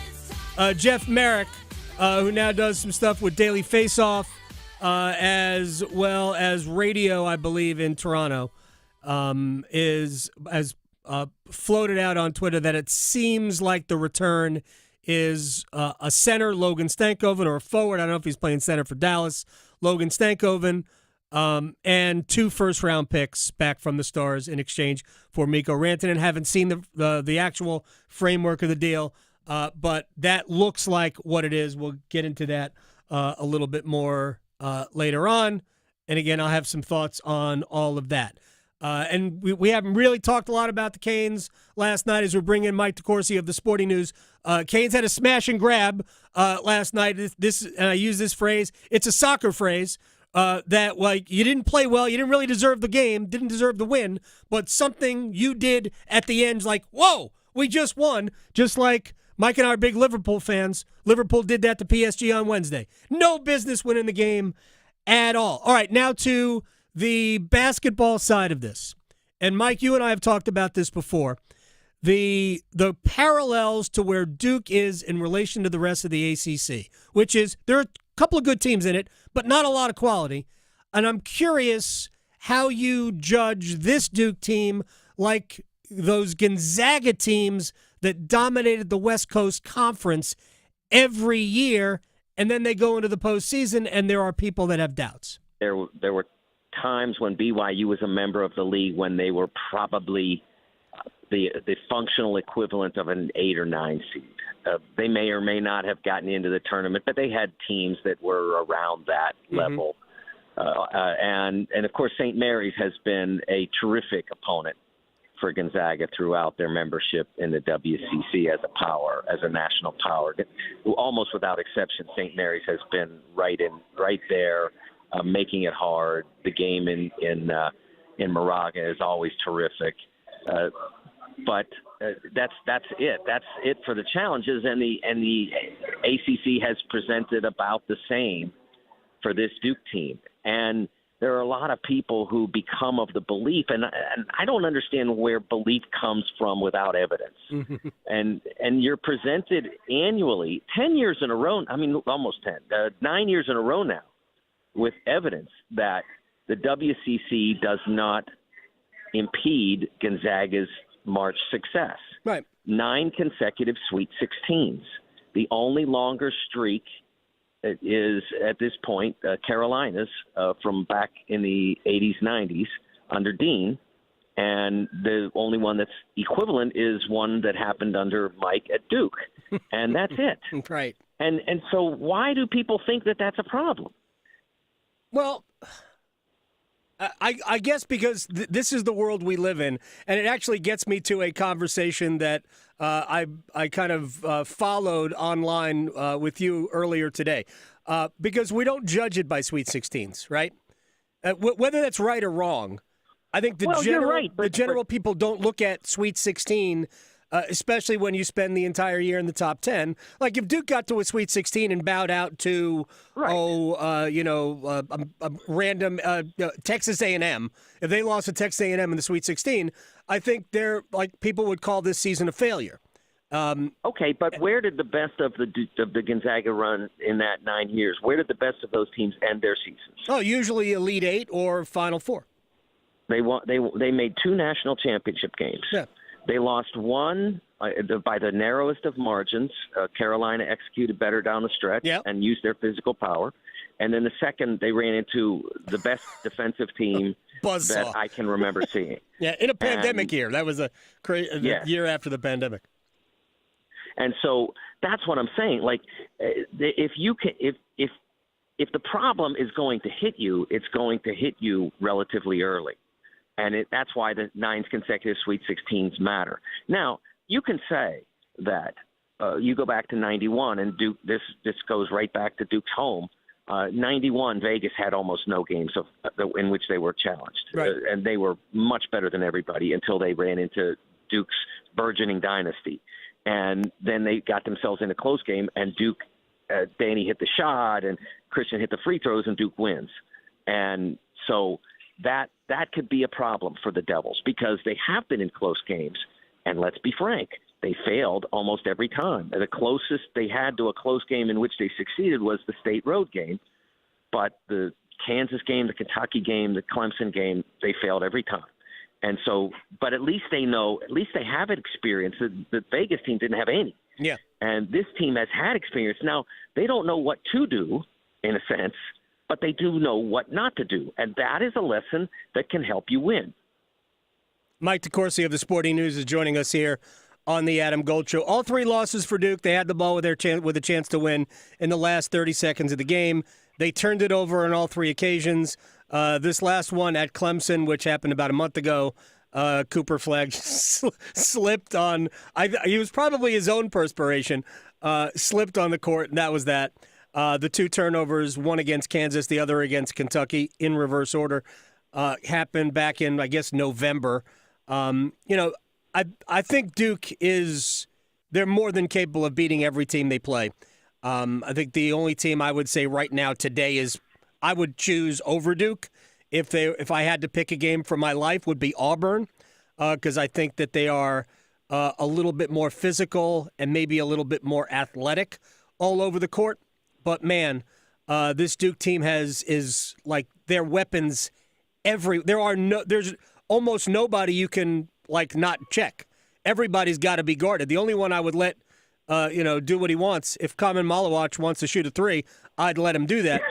There ain't nobody else on the floor that you can do that with Duke. Every single other player can hurt you. But I guess this is what's been, I think, impressive about this team. And I don't know when this happened, but they stopped playing the opponent. And I think they started playing to a standard. I know John has talked about it, but it reminds me of past Duke teams that were great and went on to either win or challenge for a national championship. Actually, it reminds me more of the 2001 team than any other team that they've had, because they are absolutely playing to prove a point, it seems, every single time out. In some ways, that's really encouraging.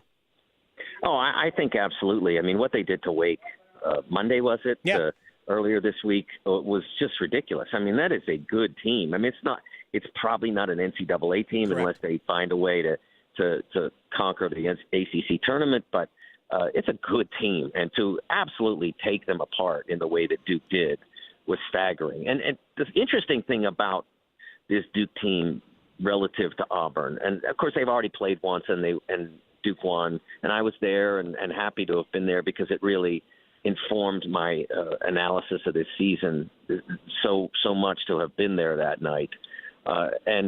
What I saw was a really terrific college basketball team and another team that has pros. There are guys who will play for money, no doubt, at Auburn. Yeah.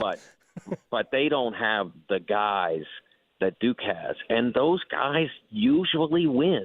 I don't mean every time you have great players you win, but usually the team that wins has those kinds of players, and there aren't very many teams in this NCAA tournament. And I'm not talking you have to have Cooper Flagg, a generational guy. I'm just mean guys the NBA wants and wants early usually win the NCAA tournament. And Auburn, I don't know, maybe Tahad Pettiford in a couple of years is a first-round pick. I don't think Janai Broome will be. I don't think Baker Mazar or any of the others will be. And so I look at Auburn and say that team has to break some molds to win it. But this Duke team doesn't have to break any. They just have to be the best version of what they are. Mike DeCourcy is joining us from the Sporting News at TSN Mike, not only on Twitter but also on Blue Sky. Who is a comp for Cooper Flagg as a college player? Is he Danny Manning?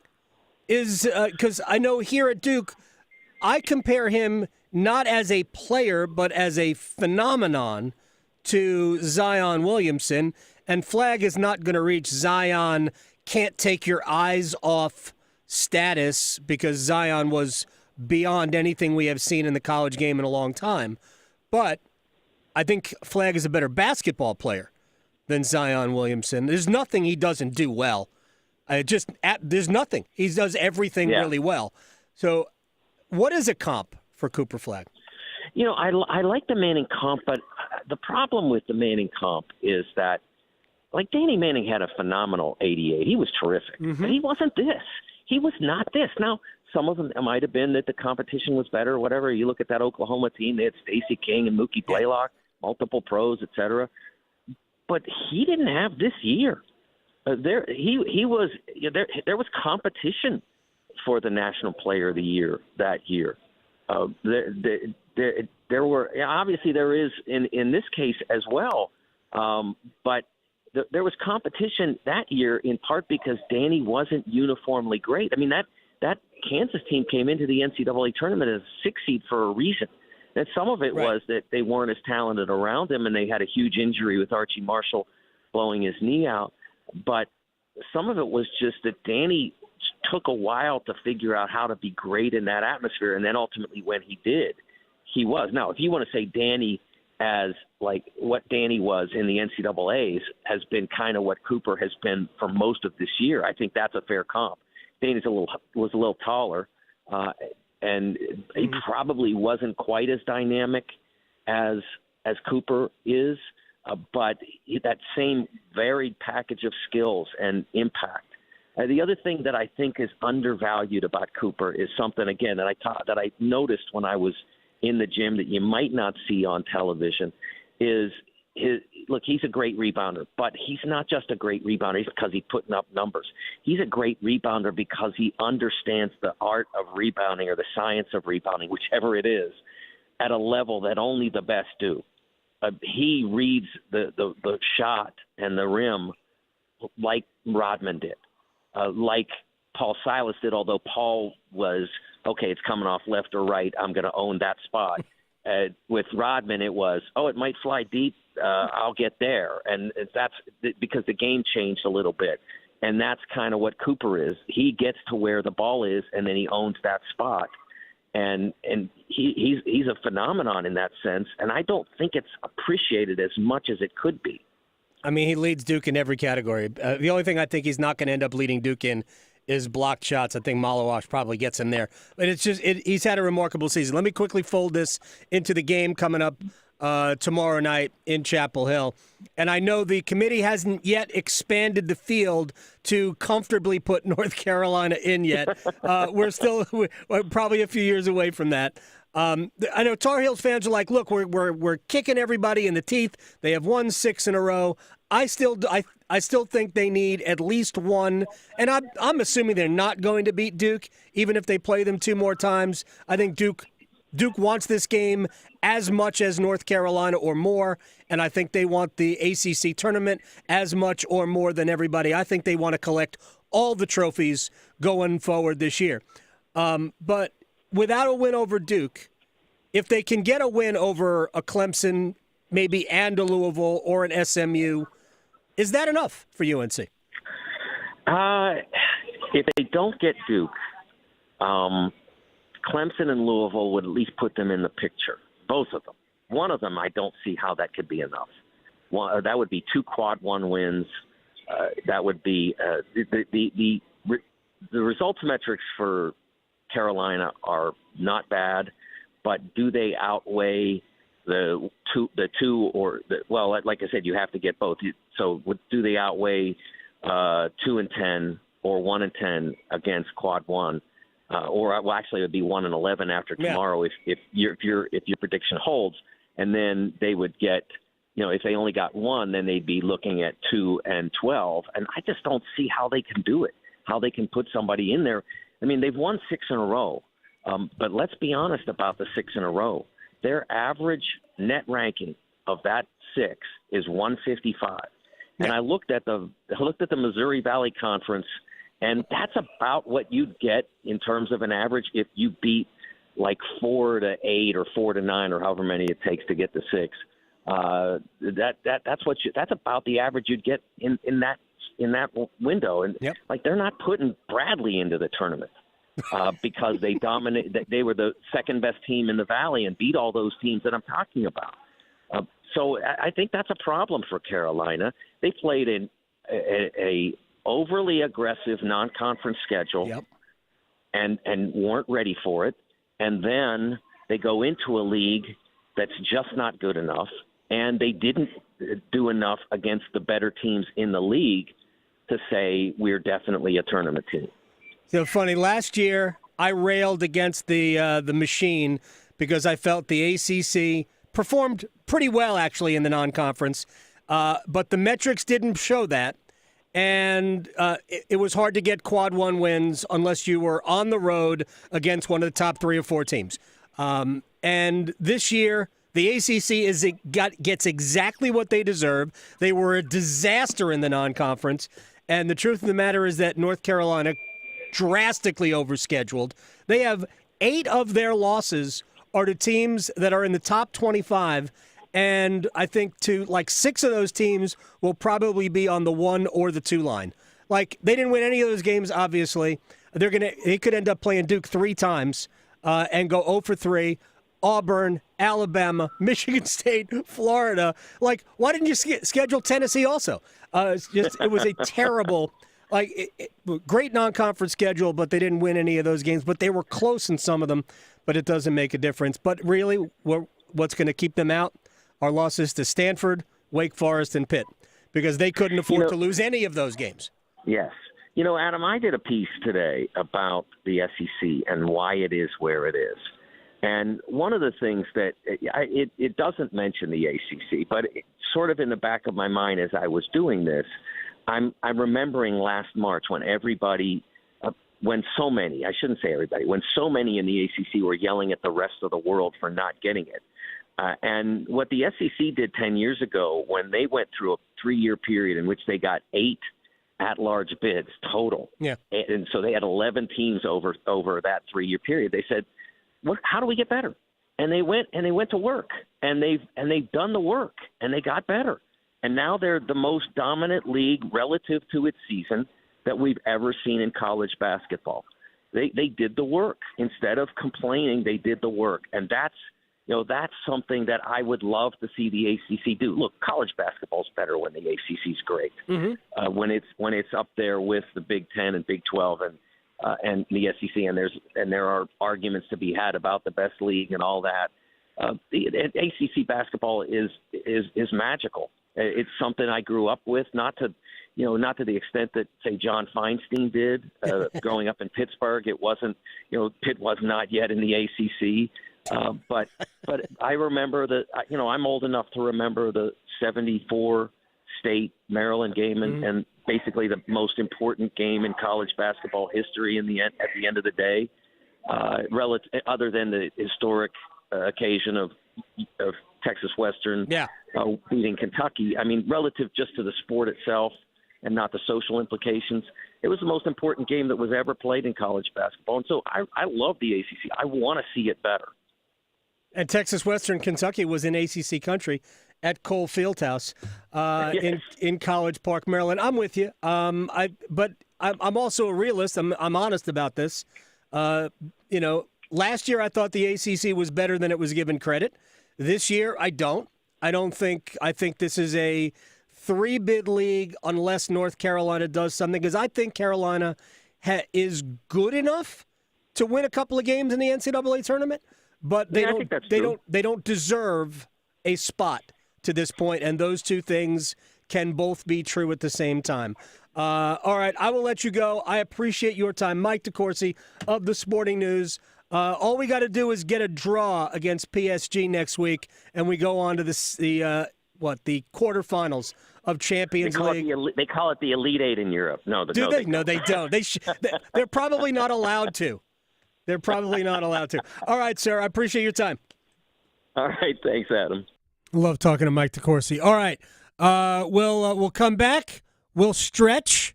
We'll reset. Hurricanes might still be in business for some other things. Trade deadline has another 80 minutes to it. We'll do all of that, and we'll place bets next. Chapel Hill to Charlotte, Greenville to Greensboro. Your sports, his state. The Adam Gold Show on the North Carolina Sports Network. Hey, it's Adam Gold from my friends at FanDuel, America's #1 sports book. When the game tips off, the NBA action is just beginning on FanDuel. Again, America's #1 sports book, because FanDuel's your home for live NBA betting. So even if you miss the start of the game, you're not out of luck. However you want to play, now is the perfect time to join. New customers get started with $150 in bonus bets if your first $5 bet wins. Just visit FanDuel.com/AGS. FanDuel.com/AGS for your shot at $150 in bonus bets. FanDuel, make every moment more. 21 and over and present in North Carolina. First online real money wager only. $5 first deposit required. Bonuses issued as non-withdrawable bonus bets, which expire 7 days after receipt. Restrictions apply. See terms at sportsbook.fanduel.com. Gambling problem? Call 877-718-5543 or visit morethanagame.nc.gov. Did you know? Along with keeping their local communities powered, public power line workers are part of a mutual aid network spanning the state and country. Public power crews help their neighbors when natural disasters damage electric systems. And that mutual aid network is one of the reasons public power has the highest reliability rating among energy providers, forming a camaraderie among line workers that's second to none. Interested in joining public power? Learn more about careers at electricities.com. From the mountains to the coast, there is tremendous pride in North Carolina agriculture. NC Forever Farms is a program recognizing family farms that are protecting precious working lands vital to the future of agriculture. Through permanent agricultural conservation easements, these NC Forever Farms will always be protected from development. Learn more about preserving family farms through the Farmland Preservation Division of the North Carolina Department of Agriculture and Consumer Services by visiting ncadfp.org. Dear North Carolina, for 70 incredible years, you've been by our side. From Mr. Rogers' Neighborhood to the wonders of Antiques Roadshow, from This Old House to NC Weekend, we've explored, learned, and grown together. Because of your support, PBS North Carolina has gone beyond the screen, inspiring, educating, and entertaining in classrooms, at home, and on the go. Celebrate with us when you watch new programming on PBS NC or stream anytime on the free PBS app. Learn more about PBS North Carolina at pbsnc.org. Going to college gives you more career options. You could say it pays for itself, but it might not feel that way in the short term, especially when tuitions do. That's where the FAFSA comes in. The FAFSA is the free application for federal student aid. It's your gateway to money for college. Whether you're seeking scholarships, grants, work-study programs, or loans, it all starts with the FAFSA. So how about it? Make a plan for college and find everything you need for the FAFSA at cfnc.org. AARP is working hard to make sure people in North Carolina are getting the most out of life. Whether it's helping you stay healthy, save more money, care for loved ones, or simply have some fun, AARP is making a difference in communities across the state. You have a wise friend and fierce defender with AARP. Learn more about progress being made for older adults in the state by listening to AARP Without Limits. You can find the latest episodes of AARP Without Limits wherever you listen to your podcasts. Electricity. It's what powers our lives, from the ordinary to the extraordinary. In North Carolina, 26 local electric cooperatives provide energy to 2.8 million people across the state. But we're providing so much more than affordable, reliable power. We're helping to strengthen the people and communities that make our state great, today and for generations to come. North Carolina's electric cooperatives. Power you can count on, now and always. Learn more at ncelectriccooperatives.com. This is Adam Gold. Frankly, I'm not sure that there is a sport that we could theoretically even put in the Olympics that isn't. I said bowling. Yeah, maybe. I wouldn't be surprised. Croquet? Lawn darts? I'm waiting for cornhole. Oh, there's somebody that thinks, yeah. The Adam Gold Show.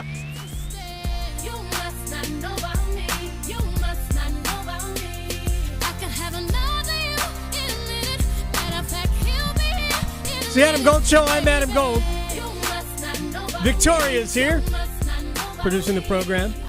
What is you're smiling at this song? What is this song? I know all of my bump songs. I know you've been busy, so you haven't noticed, but all of my bump songs are about Mikko leaving. This one's Beyonce, Irreplaceable. Oh, okay. Basically saying, fine. Quite replaceable. Leave, go. Bye. I'll have another you in a minute. That's the whole to the left thing. Oh, yeah. I'll have another you in a minute. That's funny. That is awesome. Oh, yeah. Honestly, and probably true. I know. It's great. I did NSYNC's Bye Bye Bye earlier. Oh, I remember that. That got yes. some people. Very good. Oh, no, that's all awesome. All right, let's. We have to stretch, and then we'll place bets. I have some interesting numbers for people when we wager. Nope, that's the wrong button. Yes, indeed. They're so small, and they're right beside each other. Happened. That is basically how today is. But we're not going to get any more sleep to help because this weekend is daylight saving time. Kick it Sunday. ahead. Oh, yeah. Kick the clock ahead. Yep. It's okay. We get more sunlight. Yes. That's why I'm excited for this because now it's not going to be dark at 5 o'clock anymore. Right. It'll be like 8 or 8:30, so it'll be great. We start off in the 7:30 range. Yes. Yeah. Yes. That's fine. Still good. Hey, I'll take it. Yep. I will take it because it's depressing when you leave work and it's dark. When you get at work, it's dark. It's like it's always dark. So, yes, we are springing forward. This is going to happen on Sunday at 2 a.m. Most people won't have to do anything with their new clocks because it does it itself. Yes. However, check your microwaves, check your stoves. Exactly. That's what has to be changed. These are all things that you're going to have to just do by yourself. I think my car also will do it automatically. Oh, does it? I think so. Yeah, mine's not fancy enough for that yet, so no. But I know a lot of people will ask, hey, I thought this was over soon. Like, there's a big debate on, this is supposed to be over. No, not quite. It used to be ran across to Congress, but Congress has not allowed this. So now it's kind of like up in the air, I guess, is the latest vibe that they're like 50-50 on whether they're actually going to make it one way or another. And I guess they did some kind of poll on where people are at with this whole situation. 1.3 million people voted, and everyone's just like right down the middle because 58% of people prefer being, quote, an hour later with daylight saving time, while 42% want hour earlier of sunshine with standard time. So pick and choose. I don't know. Who knows? But we're stuck with it right now, so get ready for it. Get ready, because Sunday things are going to be different. I thought we were dumping it. I thought we were getting rid of it. I thought we were always going to stay on daylight time. Yeah. I mean, I don't know why that, I don't really get it, but whatever. I know. We don't have the farms, but whatever. So who knows? Another thing that I don't really understand either is there's a one-legged pant trend that I had mentioned probably like 6 months ago, where it's literally a pair of jeans that it's jeans, but they cut one of the legs off. And I don't understand why they like this situation, but these things have been selling for $440 a pop. So it's just an opening for your other leg. So your other leg is bare. Yes. And then you have jeans on. Okay, what? It's basically like if you were to cut jeans in half, like a full leg, and then have jean shorts, and then just mesh them together. It's so weird. I mean, so weird.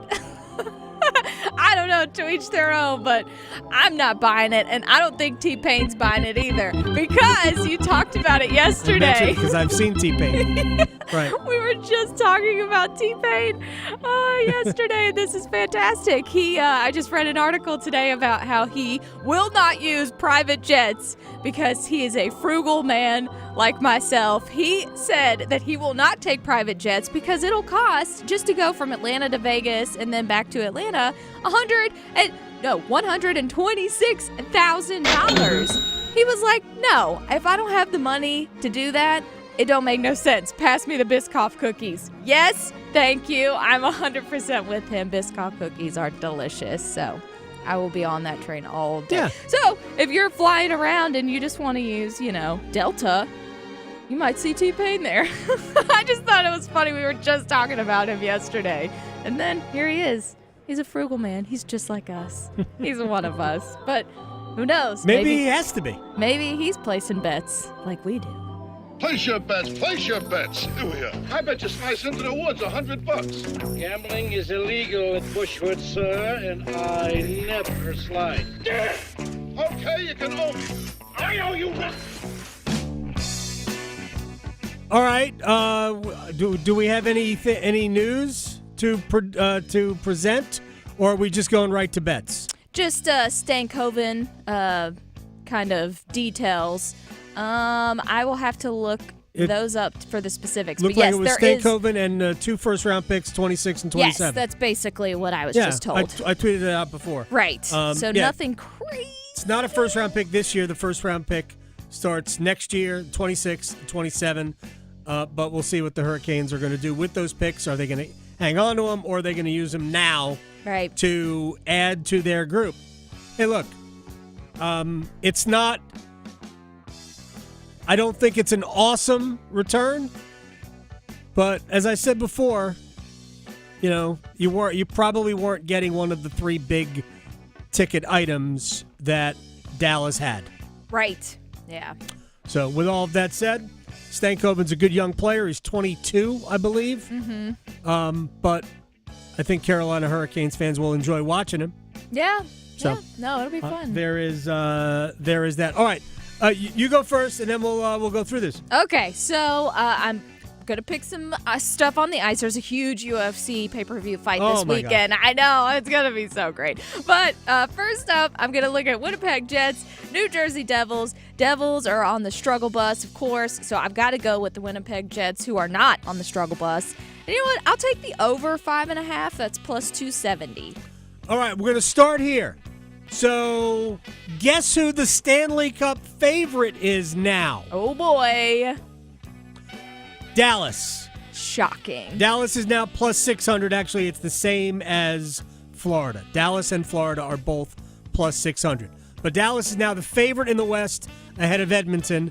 Edmonton is plus 650 to win the Stanley Cup. Carolina's still plus 900 according to Vegas.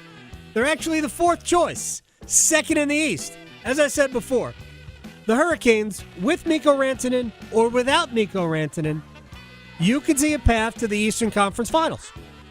I got no problem with that. Yeah. And with what they got back in exchange for Rantanen, we will see if they can use any of that, if they choose to use any of that to add to this roster. And we'll see if they do that.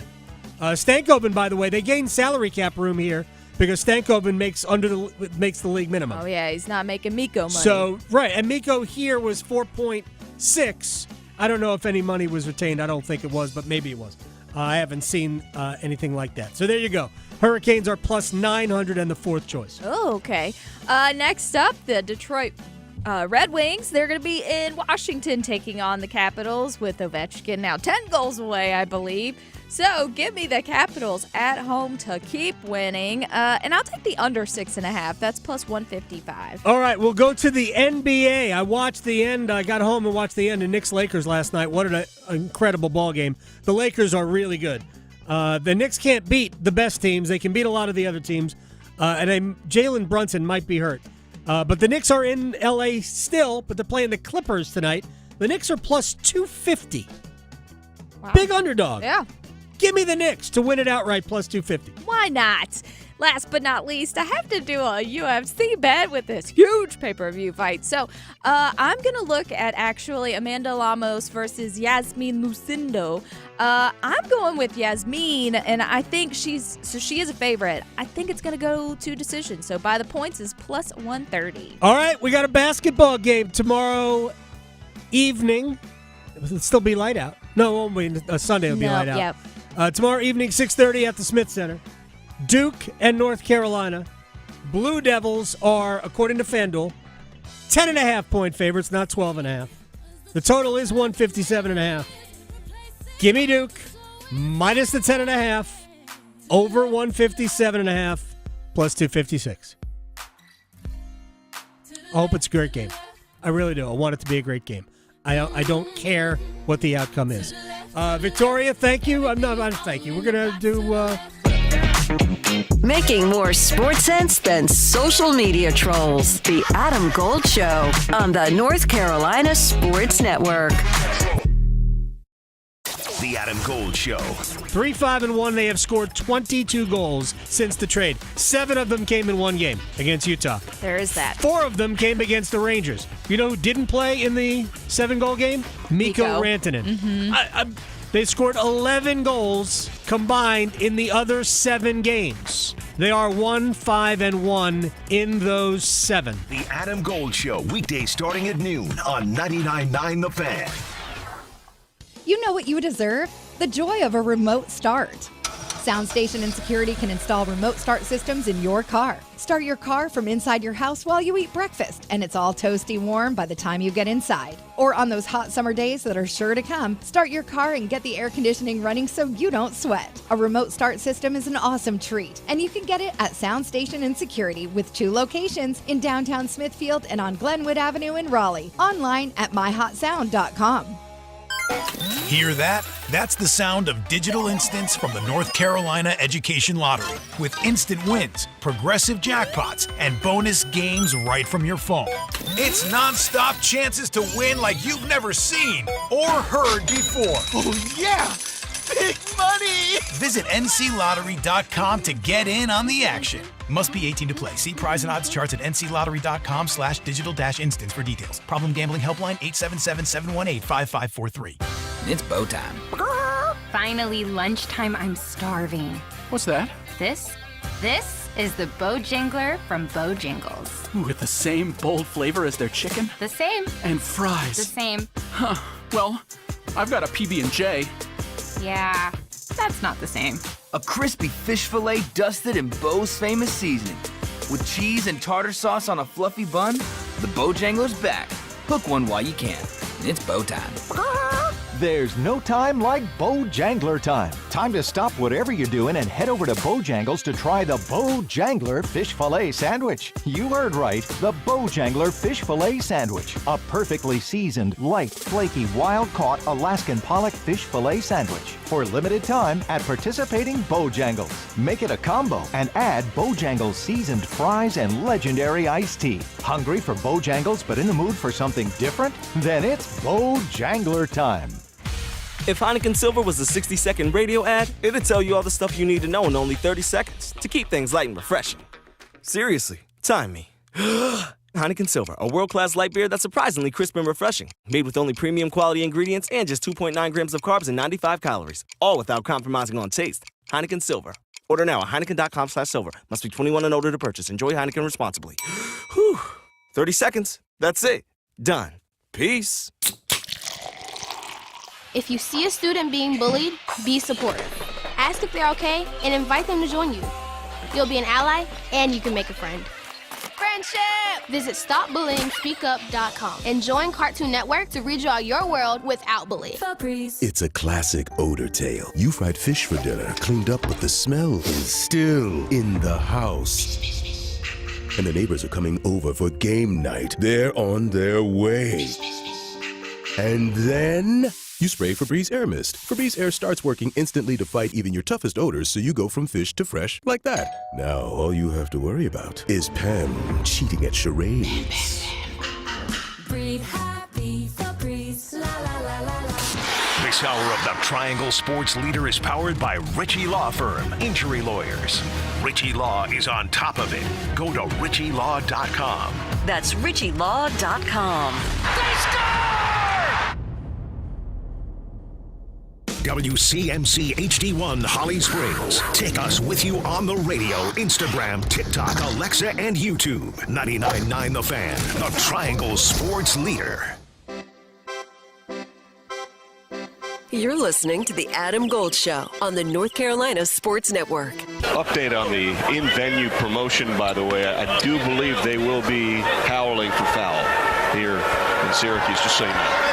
Yeah. It's my interpretation. I saw that on the ribbon just now. So, chicken's on the line as well.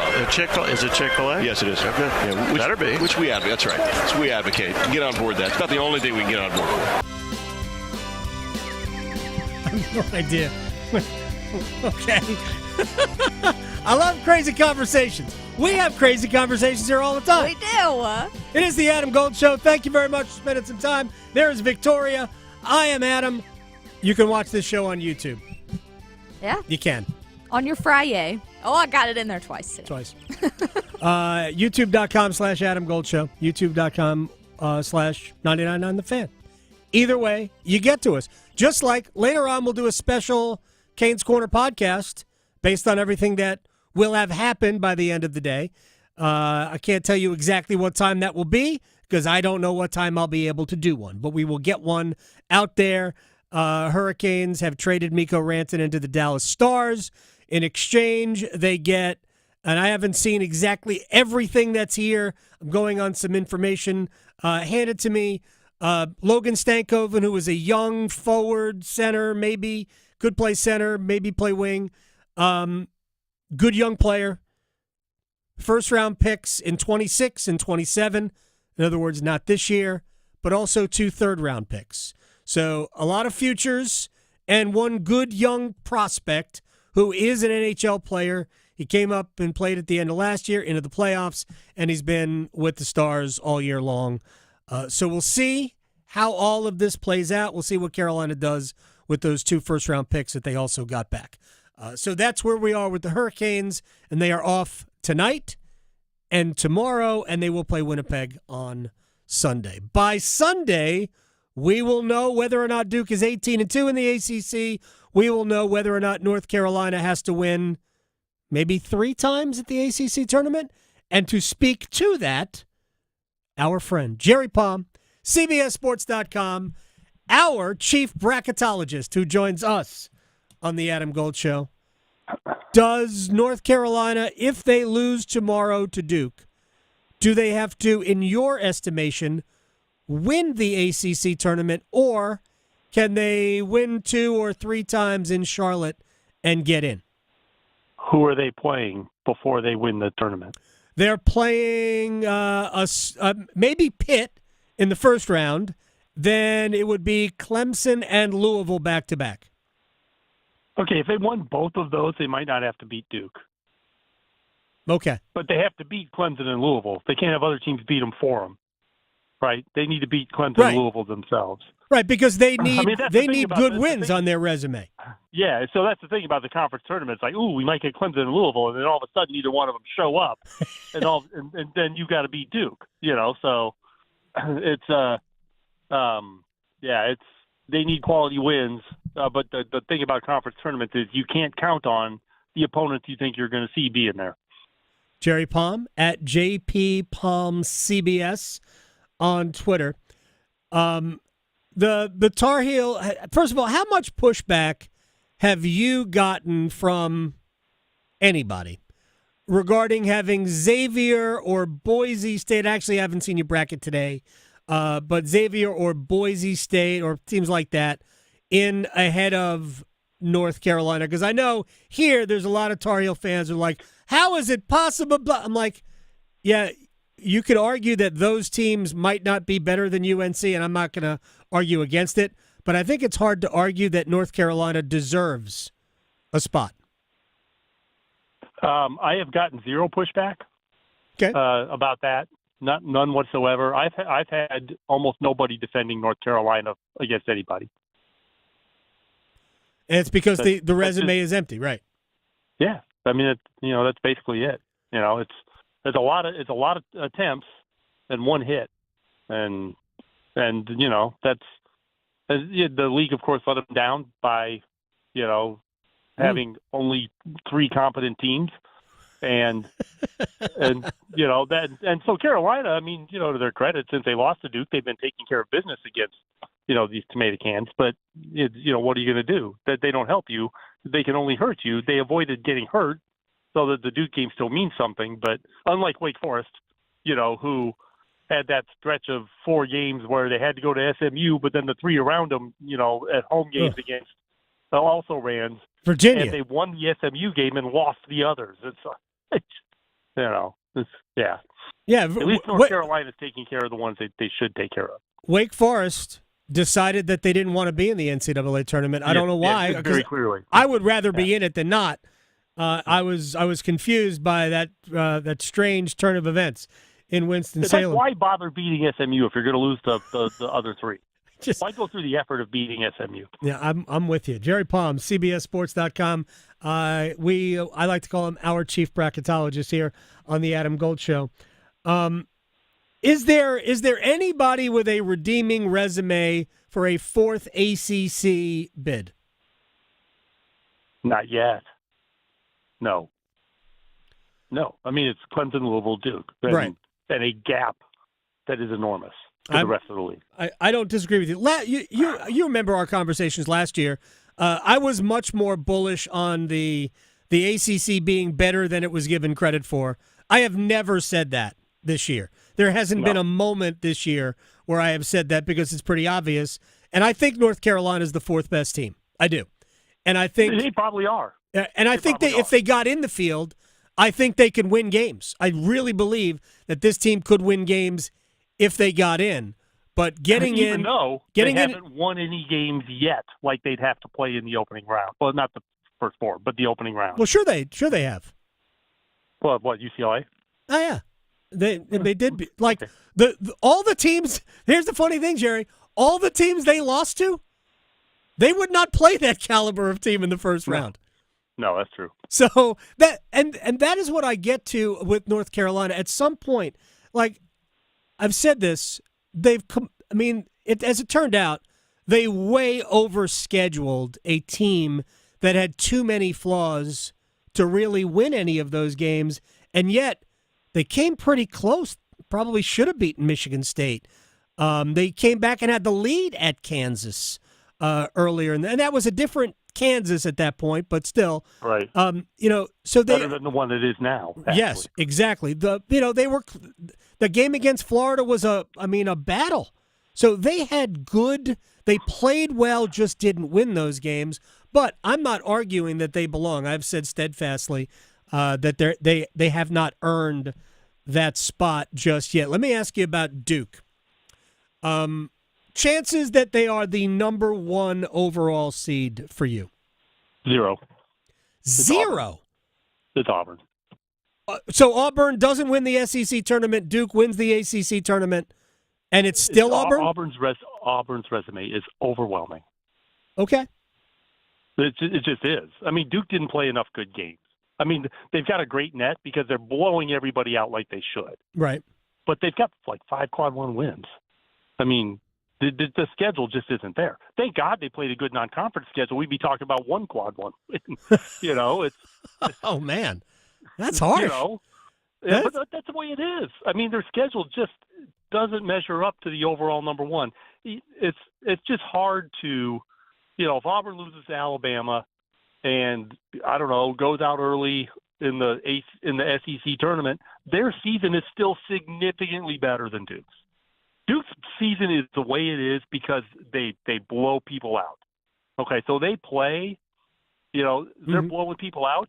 But if the committee is serious about this not being where scoring margin is really neutral in the selection process, in the seeding process, I mean, you can't really ignore the fact that they're a dominant team. You just can't. Right. But by the way, it probably doesn't. They beat Auburn too. Right. Duke beat Auburn, so that's part of that case. But Auburn's schedule is just and results are just overwhelming. I think. I'm not even arguing against it. I was just surprised that even if Auburn were to lose in the SEC tournament, that it's a done deal. Which again, I'm not sure it really matters. Like you don't. It matters if they lose to LSU or if they lose to. No. Florida. Like, what do you get for being the number one overall seed? You don't get a trophy. No, you get site selection. So they get to be number one in the South. Right, and Duke would probably prefer to be in the East anyway, right? Maybe so. I don't know what Duke chose, but yes. I would think maybe. But every team gets to choose. All 364 teams choose where they want to be. Only the overall number one gets to have that choice used. They literally ask everybody. Did they really? Yes. All right. That's what they ask everybody. I'm going to call Lavelle Moten and ask him what he chose. No, you should do that. I'd be curious to know. Jerry Palm, CBSSports.com, chief bracketologist. Are you looking forward to the next week? How many times will you do brackets between now and Sunday of next week? Well, at least one a day. Now it's Saturday of next week. What? Yeah. It's at least once a day. There might be tweaks to it, like, next weekend during the day, as things go on. But mostly it's just once a day up until about maybe Friday. Will CBS put you in a bunker and then have you on all of their games during actual live action? They have never put me on in the middle of a game. Bless their hearts. Yeah, no, they. I'm on. I'll be on all the half times. And they'll mention me during the games. They should. The announcers will mention what I have said. They should, but they don't put me in a little box and talk to me. And I'm glad they don't do that, because I think that they should be calling the game. And you're watching the game and you don't want to be bothered. Well, no, that's not it. If they want me to do it, I will. I just think that they should be broadcasting the game. They could just as easily say what I've said about those teams without putting me in a little box and having me say it myself. Nobody puts Jerry in a box. At JP Palm, CBS. Hey, thanks, man. I'll talk to you very soon. All right, take care. You got it. Jerry Palm here on the Adam Gold Show. We got a roundtable. We got stuff to talk about. We're going to talk about Duke and Carolina coming up tomorrow. We'll talk about NC State. We'll talk about the ACC getting just 3 teams in. We will talk about the ACC capitulating to Clemson and Florida State. We'll also talk little Hurricanes. Josh Graham and Pat Welter will be part of our roundtable. Not part. They are the roundtable. And me. Next. Questioning goalie interference calls since day one. The Adam Gold Show on the North Carolina Sports Network. Move your sports day forward. So understanding the job interview with Dave Canales, he loves a good backstory. So if you want to be his friend, get this. If he asks you the sky is blue, tell him it's blue, but it's Carolina blue. And it was the blue sky that you saw when you were flying kites with your aunt after your favorite goldfish died. There you go. Top 10 pick. Get set up. Join Next Up with Paul Ihander. Mornings at 9 on 99.9 The Fan, the Triangle Sports Leader. Hey, it's Adam Gold for FanDuel, America's #1 sports book, and we are finally here. It's the calm before Duke at North Carolina, regular season finale, no holds barred. It's the rivalry to end all rivalries, and I'm going to help you out right now. New customers, you can get $150 in bonus bets when your first $5 bet wins. $150 of their dollars. Duke -12.5, over 157.5. Sorry, Carolina.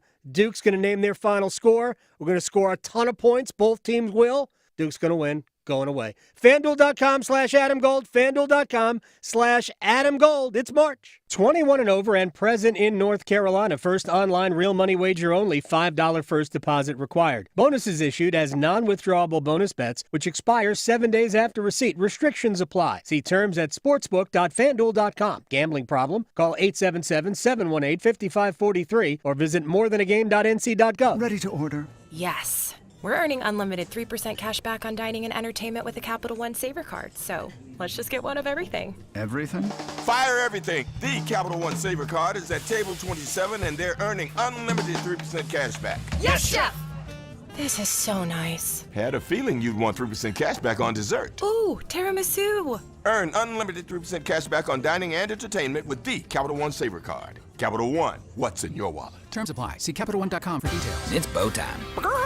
Finally, lunchtime. I'm starving. What's that? This is the Bojangler from Bojangles. Ooh, with the same bold flavor as their chicken? The same. And fries. The same. Huh. Well, I've got a PB&J. Yeah, that's not the same. A crispy fish fillet dusted in Bo's famous seasoning. With cheese and tartar sauce on a fluffy bun, the Bojangler's back. Hook one while you can. It's bow time. There's no time like Bojangler time. Time to stop whatever you're doing and head over to Bojangles to try the Bojangler Fish Fillet Sandwich. You heard right, the Bojangler Fish Fillet Sandwich. A perfectly seasoned, light, flaky, wild-caught Alaskan pollock fish fillet sandwich. for a limited time at participating Bojangles. Make it a combo and add Bojangles seasoned fries and legendary iced tea. Hungry for Bojangles but in the mood for something different? Then it's Bojangler time. Injured in a motorcycle accident? Call 1-800-LAW-TIGERS before you call your insurance company. The insurance company wants to pay you the least amount possible. Law Tigers are riders too, so we understand what your bike and gear are worth and what you're going through after an accident. Your case evaluation is always free, and we don't get paid until your case settles. Call 1-800-LAW-TIGERS, North Carolina's motorcycle lawyers. Law Tigers is a network of independent law firms who are members of the American Association of Motorcycle Injury Lawyers. Law Tigers is not a law firm. This hour of the Triangle Sports Leader is powered by Ritchie Law Firm, Injury Lawyers. Ritchie Law is on top of it. Go to ritchielaw.com. That's ritchielaw.com. Earth Justice is a national legal nonprofit fighting to protect people's health, to preserve magnificent places and wildlife, and to combat climate change. Visit us at earthjustice.org. Earth Justice, because the earth needs a good lawyer. This is Adam Gold. 80-second mark, I scream in the booth. I screamed in the booth. Why the heck is he still on the ice? Did you say it in Finnish? I should have. Yes. No, he wouldn't. He curses in English. He does. 2 seconds later, he scored. Yes. And I went, oh, that's why. That's why. The Adam Gold Show.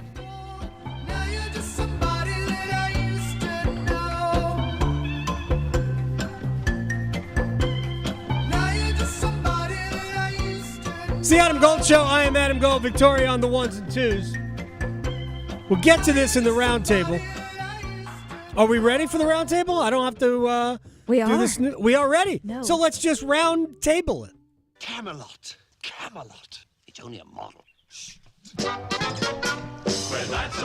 Two of my favorites. Always fun. Josh Graham. Sports Hub Triad at Josh Graham Radio.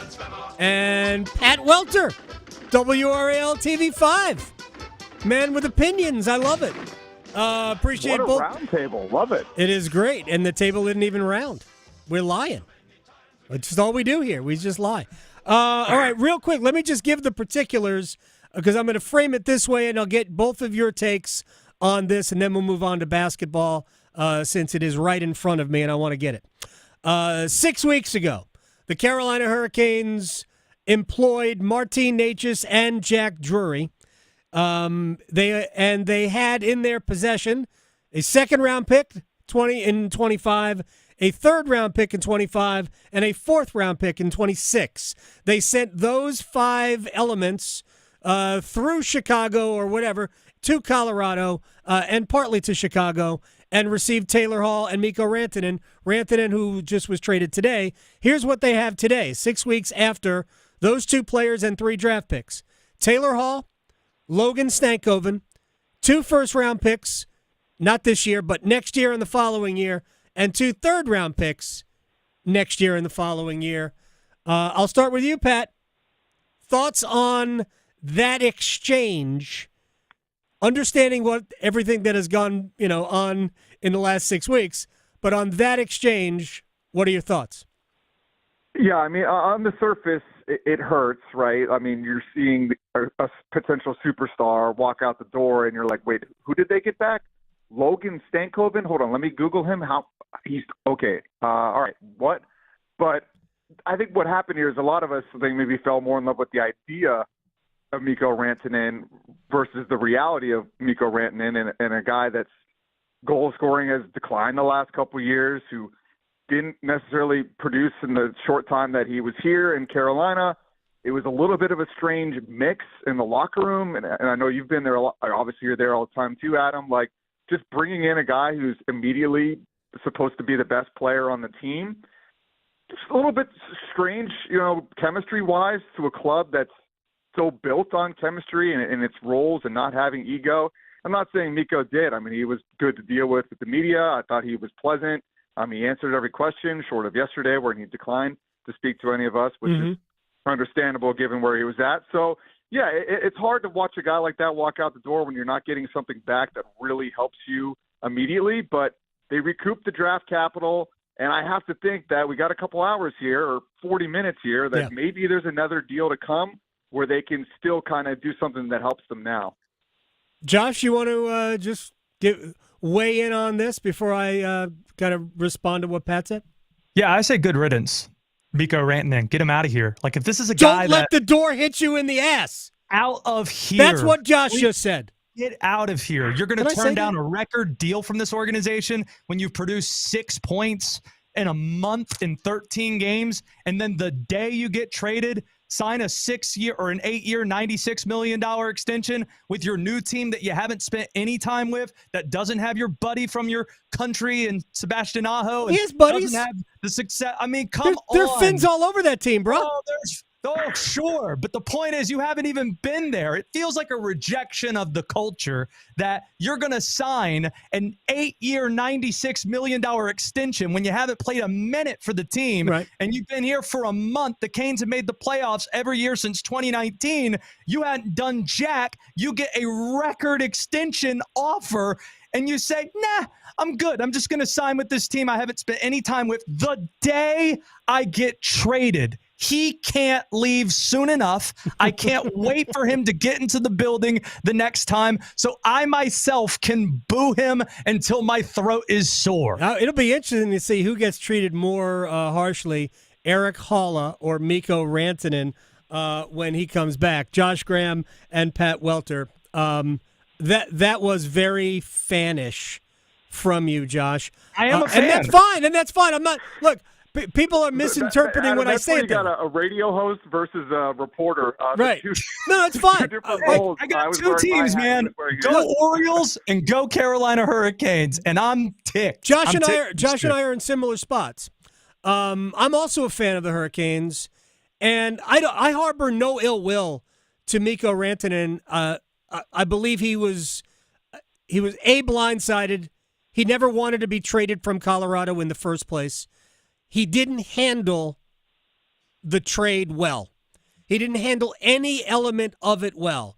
He played well to a point early. His performances clearly waned. He was bad last night. He was no good in Detroit. Either they won that game. They actually played a very good game in Detroit. They didn't play well offensively. That's his deal. And he's not really going to help you on the defensive side of the puck anyway. But they traded him to a place where he could sign. Unfortunately, the miscalculation was that the Hurricanes would sign him. They thought that they would be able to sign him, that they would get him here, and they would their culture would wash all over him, and he would bathe in the waters of Lake Minnetonka, and he would sign here. But unfortunately, that did not happen for whatever the reasons are. And he did not embrace playing here, again, for whatever the reasons are.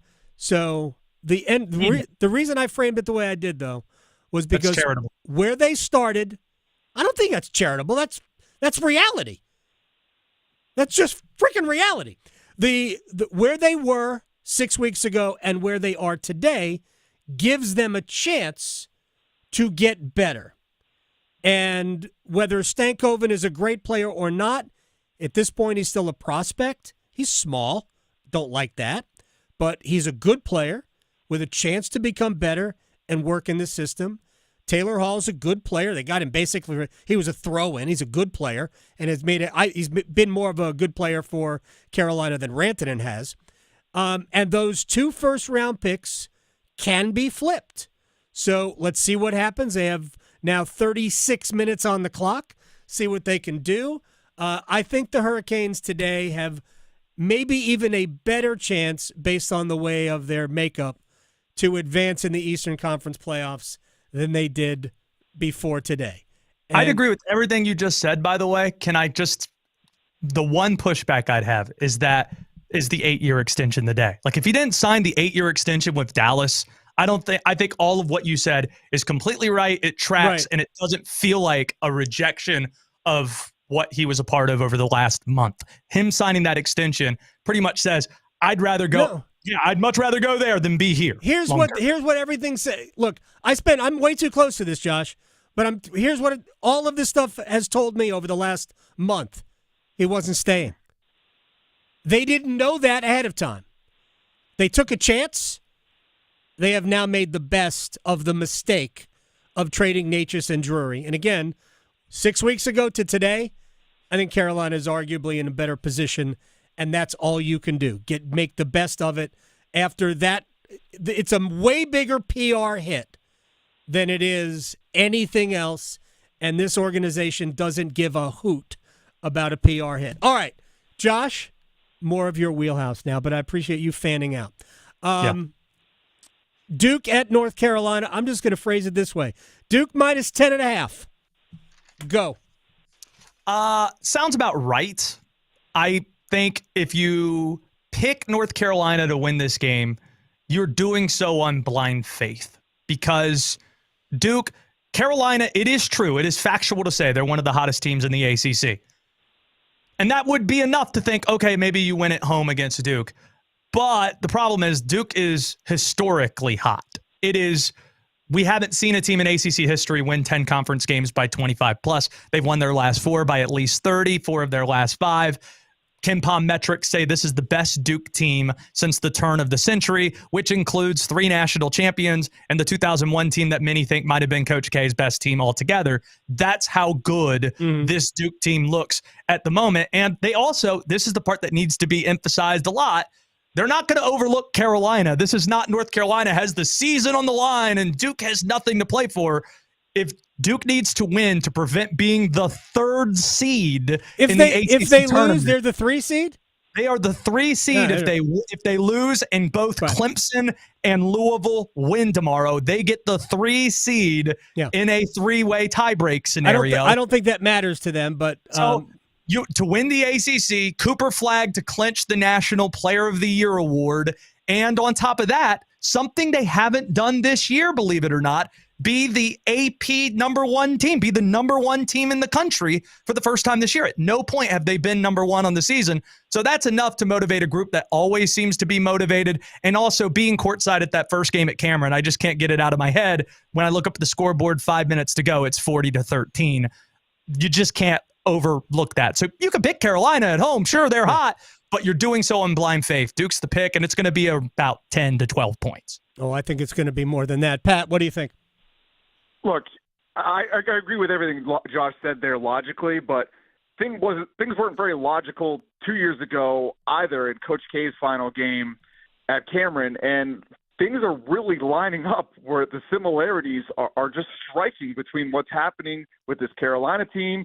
You could even see what happened last year with NC State, where these teams can transform into something that is greater than the sum of the parts, greater that defies logic even. And Carolina is shooting 50% from 3 practically during this 6-game win streak. So the matchup problems still exist.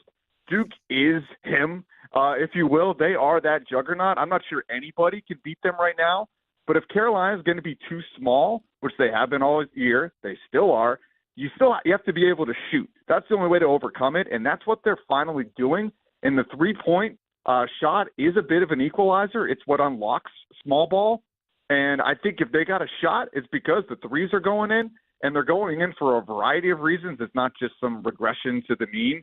It's because they're sharing the basketball. It's because they've slotted into roles that makes more sense positionally with Jalen Withers at the 4, Drake Powell slotting down to the 3, playing Elliot Cadeau less, which creates more spacing on the court. There's a lot of reasons for what's going right for Carolina right now. Would I love to bet on them plus money, plus 10? Probably not. If you're going to go in on, just take the darn money line if you're at it. You know what I mean? Like, get the real recoup on your investment. Because they got a shot here. It's all on the line. They got to win to get in the big dance. I think if they win, 3 games in the ACC tournament, I think there's an argument that they could lose all 3 times to Duke and still make the ACC tournament. Here's where I'm going to crystallize what the beginning of Josh's point. Pat Welter and Josh Graham are joining us here on the Roundtable on a Friday.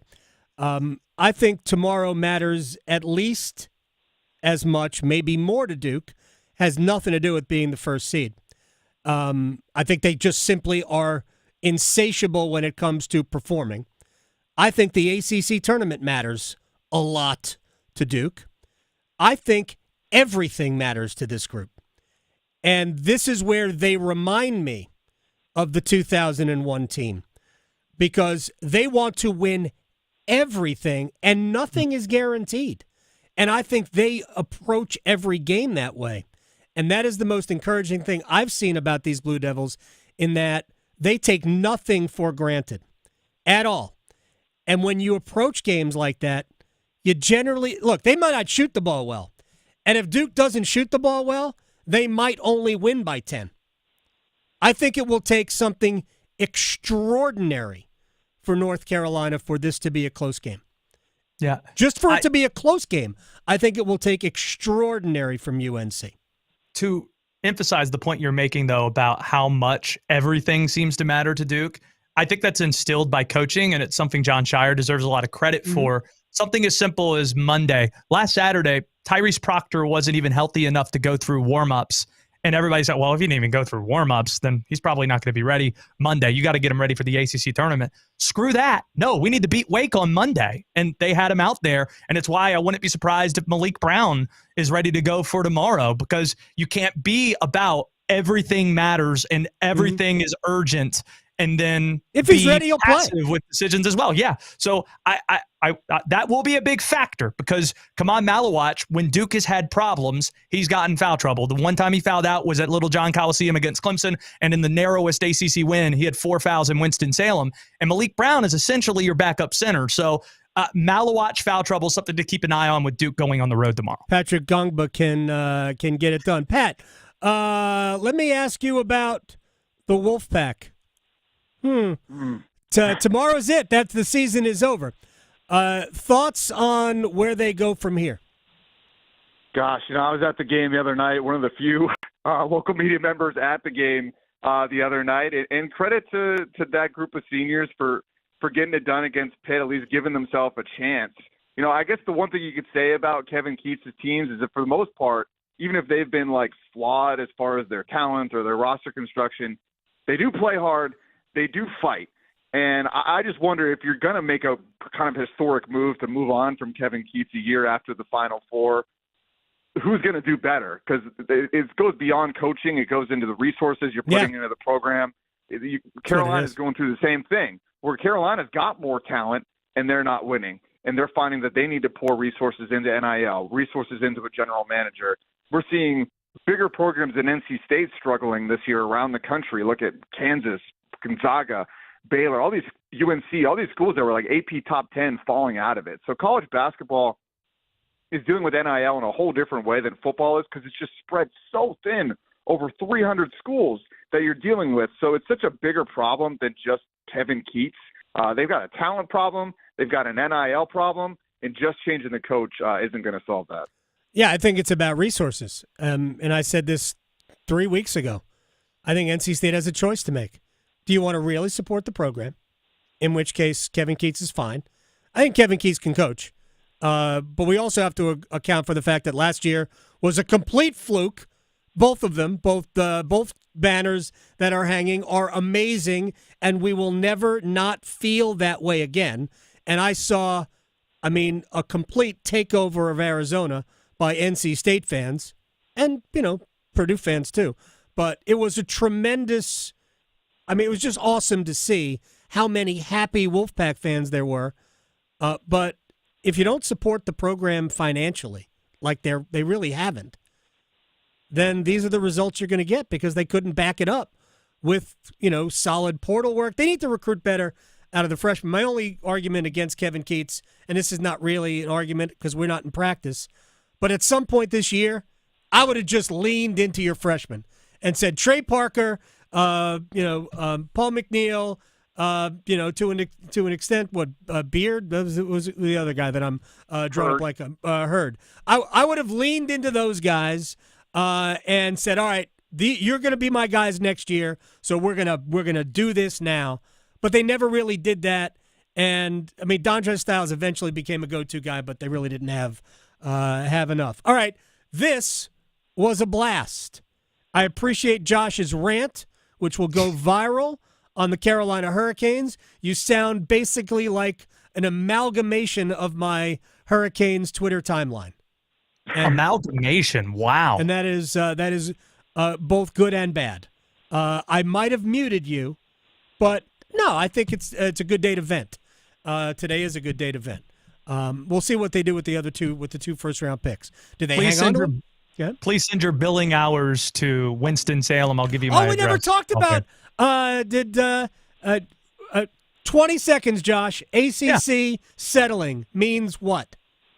ACC settling in 20 seconds. I'd venture to say that the ACC got scared. They got scared. And if you told me there was a 10, 15% chance that if I drove to work today, I wouldn't make it to work, I'd probably stay home that day. And the ACC saw a 10, 15% chance that the judge in Florida ruled in a way that they wouldn't like, and those schools escape without penalty. So you act upon that, and maybe you give up more than most people think you should. They gave up a lot. Pat, do you want to weigh in on that at all? Yeah, just quickly. I mean, at least gives you a chance to keep them, right? Like the penalty to leave was insurmountable, and we've seen so many things in sports where like people just always find a way to leave. So they were going to do that somehow, and now at least they closed the revenue gap a little bit with the SEC and Big Ten with the new TV ratings package. That at least gives Clemson and Florida State second thoughts as far as leaving, because it's a lot harder to get to the playoff in those crowded conferences in the Big Ten and the SEC. Yeah, this is a 6-year reprieve. The league's going to be around for at least 6 more years. And I personally feel like there was 100% chance of the grant of rights holding. But that's my opinion and the opinion of every attorney I have ever asked about this. And if the state of Florida wanted to go whatever the state of Florida wanted to do, all bets are off in that state, then they would have ultimately won the appeals. Florida State benefited from that deal for 10 years. So they were ultimately going to be held to it. But I think 6 years of peace is probably worth it. Plus, we ain't going to know what this is going to look like in 6 years. I don't think the current landscape lasts 6 years. That's Josh Graham, Josh Graham Radio on Twitter, at Pat Welter. Why don't we have Pat's Twitter up there? I don't have either. I just know Josh's off the top of my head. Was it Pat Welter 5 or something? What is it? We can't fit all of that information up there. What is your Twitter? At Patrick Welter. Oh, at Patrick Welter. Patrick. Why isn't it at Joshua? Never mind. Good question. Both of you guys, I appreciate both of your time. Thank you. Thanks, Adam. That was fun. Adam. I enjoyed all of that. All right, quick break. We'll come back and we will recap the news of the day, which is substantial, next. Talking sports so you don't have to pretend to know stuff. The Adam Gold Show on the North Carolina Sports Network. Did you know? Along with keeping their local communities powered, public power line workers are part of a mutual aid network spanning the state and country. Public power crews help their neighbors when natural disasters damage electric systems. And that mutual aid network is one of the reasons public power has the highest reliability rating among energy providers, forming a camaraderie among line workers that's second to none. Interested in joining public power? Learn more about careers at electricities.com. From the mountains to the coast, there is tremendous pride in North Carolina agriculture. NC Forever Farms is a program recognizing family farms that are protecting precious working lands vital to the future of agriculture. Through permanent agricultural conservation easements, these NC Forever Farms will always be protected from development. Learn more about preserving family farms through the Farmland Preservation Division of the North Carolina Department of Agriculture and Consumer Services by visiting ncadfp.org. Dear North Carolina, for 70 incredible years, you've been by our side. From Mr. Rogers' Neighborhood to the wonders of Antiques Roadshow, from This Old House to NC Weekend, we've explored, learned, and grown together. Because of your support, PBS North Carolina has gone beyond the screen, inspiring, educating, and entertaining in classrooms, at home, and on the go. Celebrate with us when you watch new programming on PBS NC or stream anytime on the free PBS app. Learn more about PBS North Carolina at pbsnc.org. Going to college gives you more career options. You could say it pays for itself, but it might not feel that way in the short term, especially when tuitions do. That's where the FAFSA comes in. The FAFSA is the free application for federal student aid. It's your gateway to money for college. Whether you're seeking scholarships, grants, work-study programs, or loans, it all starts with the FAFSA. So how about it? Make a plan for college and find everything you need for the FAFSA at cfnc.org. AARP is working hard to make sure people in North Carolina are getting the most out of life. Whether it's helping you stay healthy, save more money, care for loved ones, or simply have some fun, AARP is making a difference in communities across the state. You have a wise friend and fierce defender with AARP. Learn more about progress being made for older adults in the state by listening to AARP Without Limits. You can find the latest episodes of AARP Without Limits wherever you listen to your podcasts. Electricity. It's what powers our lives, from the ordinary to the extraordinary. In North Carolina, 26 local electric cooperatives provide energy to 2.8 million people across the state. But we're providing so much more than affordable, reliable power. We're helping to strengthen the people and communities that make our state great, today and for generations to come. North Carolina's electric cooperatives. Power you can count on, now and always.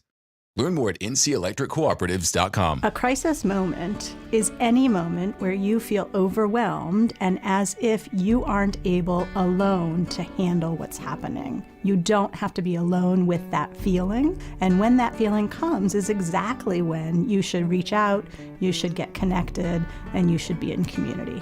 We care, we listen, we help. Call, text, or chat 988 anytime. Call, text, or chat 988-24/7. Brought to you by the North Carolina Department of Health and Human Services. Have you ever noticed how little things can make a big difference?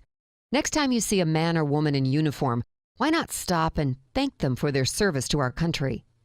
And what about the nurse at the hospital or the cafeteria worker serving your plate? A smile and a word of thanks goes a long way. In North Carolina, we have always taken pride in being kind to everybody.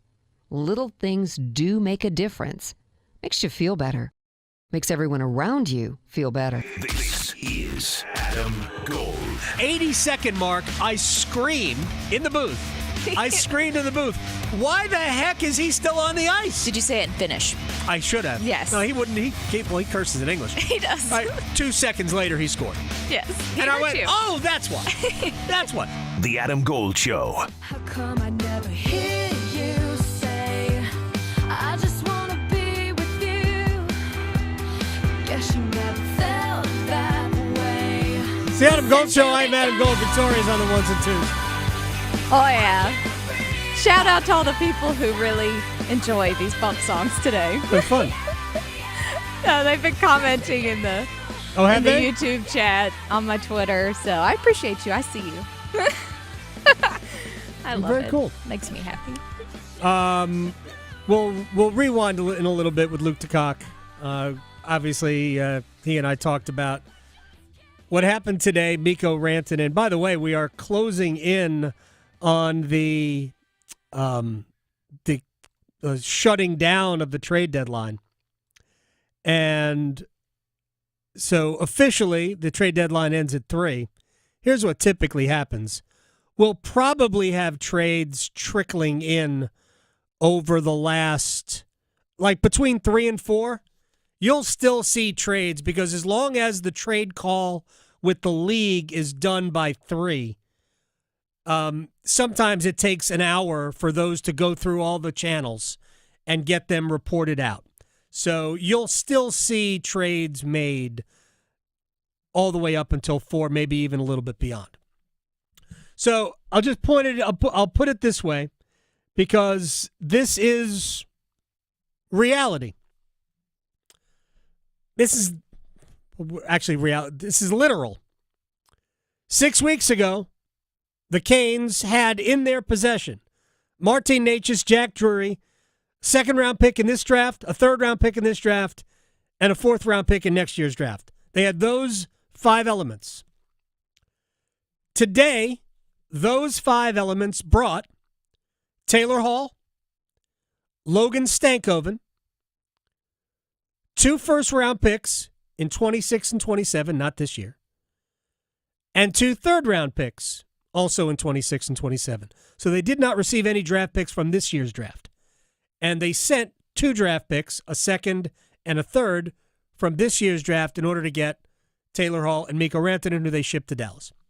So, my opinion, judging it this way, and I understand that we can't ignore the fact that for 6 weeks, Mikko Rantanen was on the Hurricanes. But where you were then and where you are now, it is certainly not a net loss. Somebody did point out Natchez for Stankoven is not even. True, but it's not Natchez for Stankoven. If we were just using one element of the deal, you're right.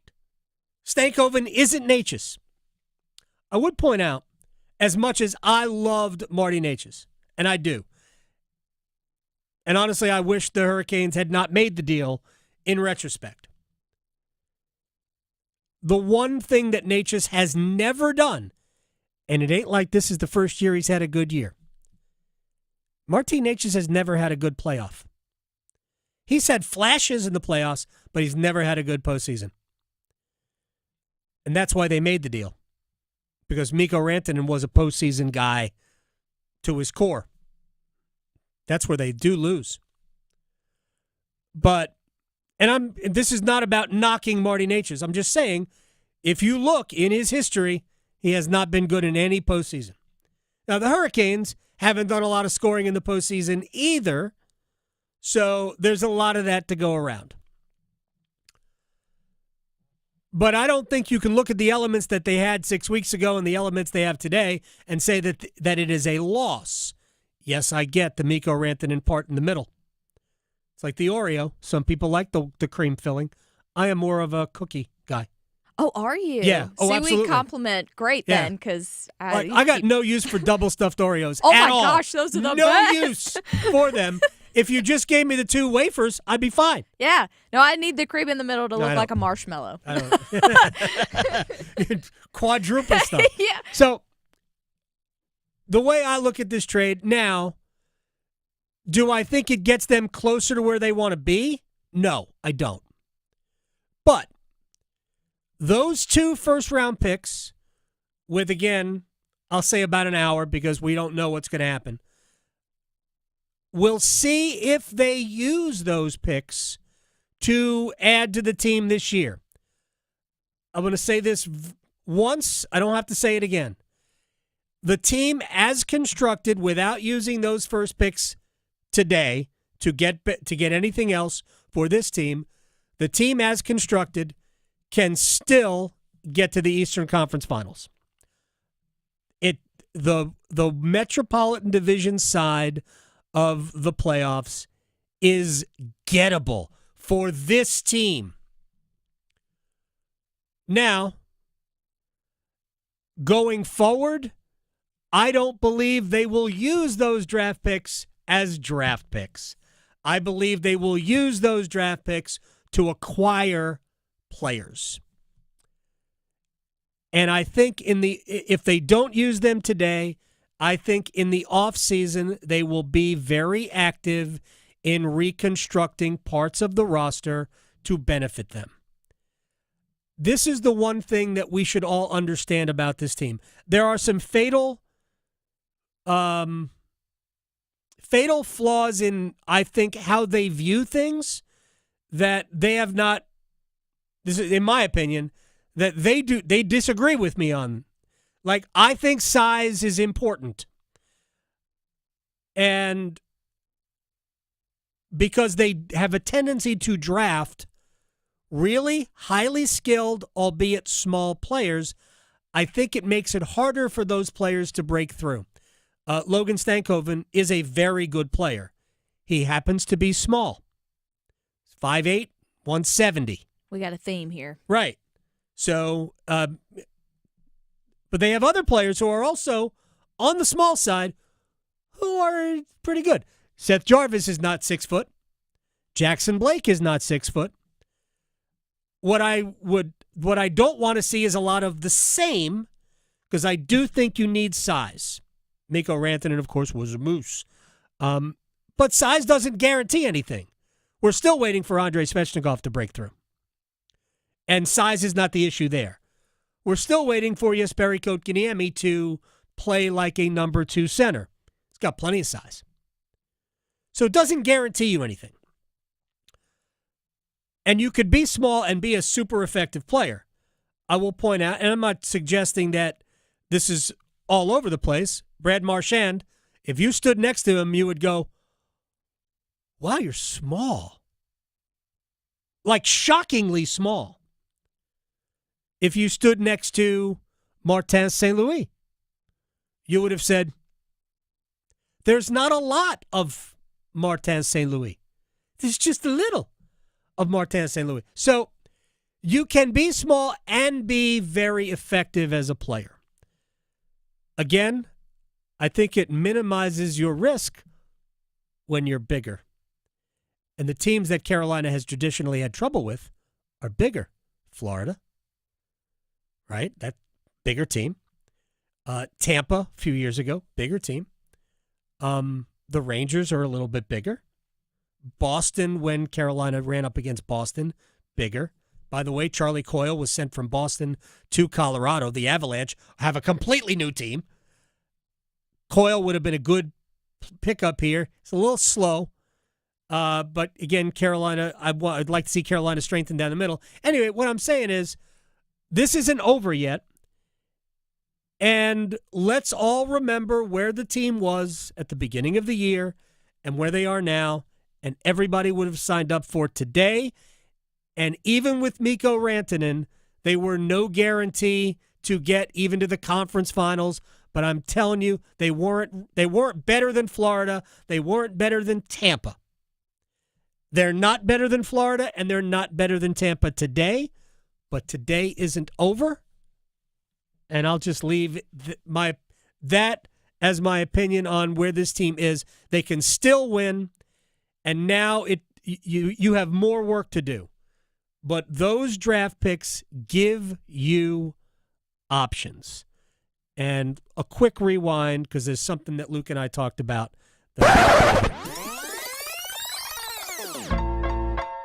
And I want to start with going forward into the playoffs. Because to me, this is the real important thing. And maybe this season will end up like many of the other seasons. The Hurricanes keep winning playoff rounds. Maybe they'll just vibe their way into the Eastern Conference Finals.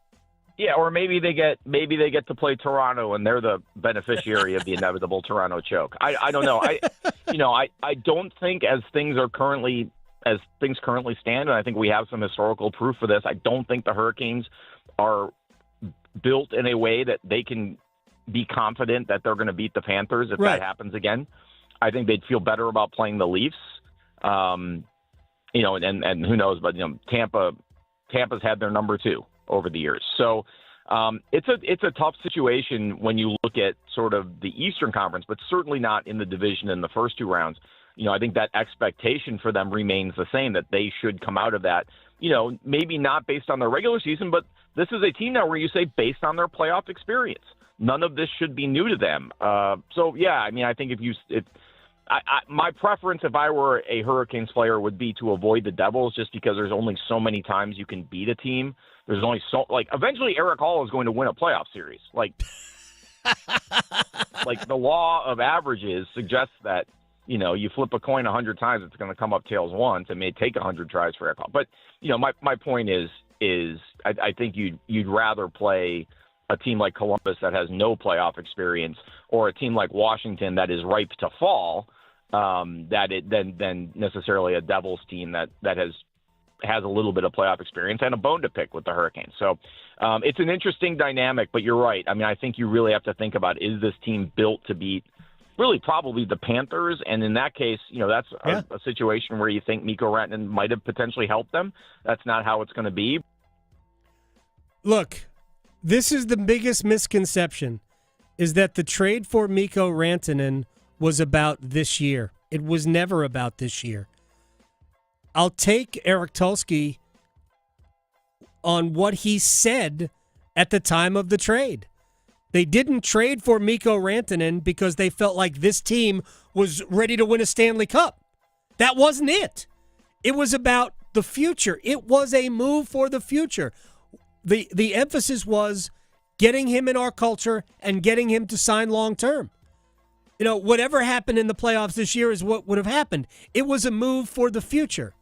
In that regard, they swung and missed. That is the loss.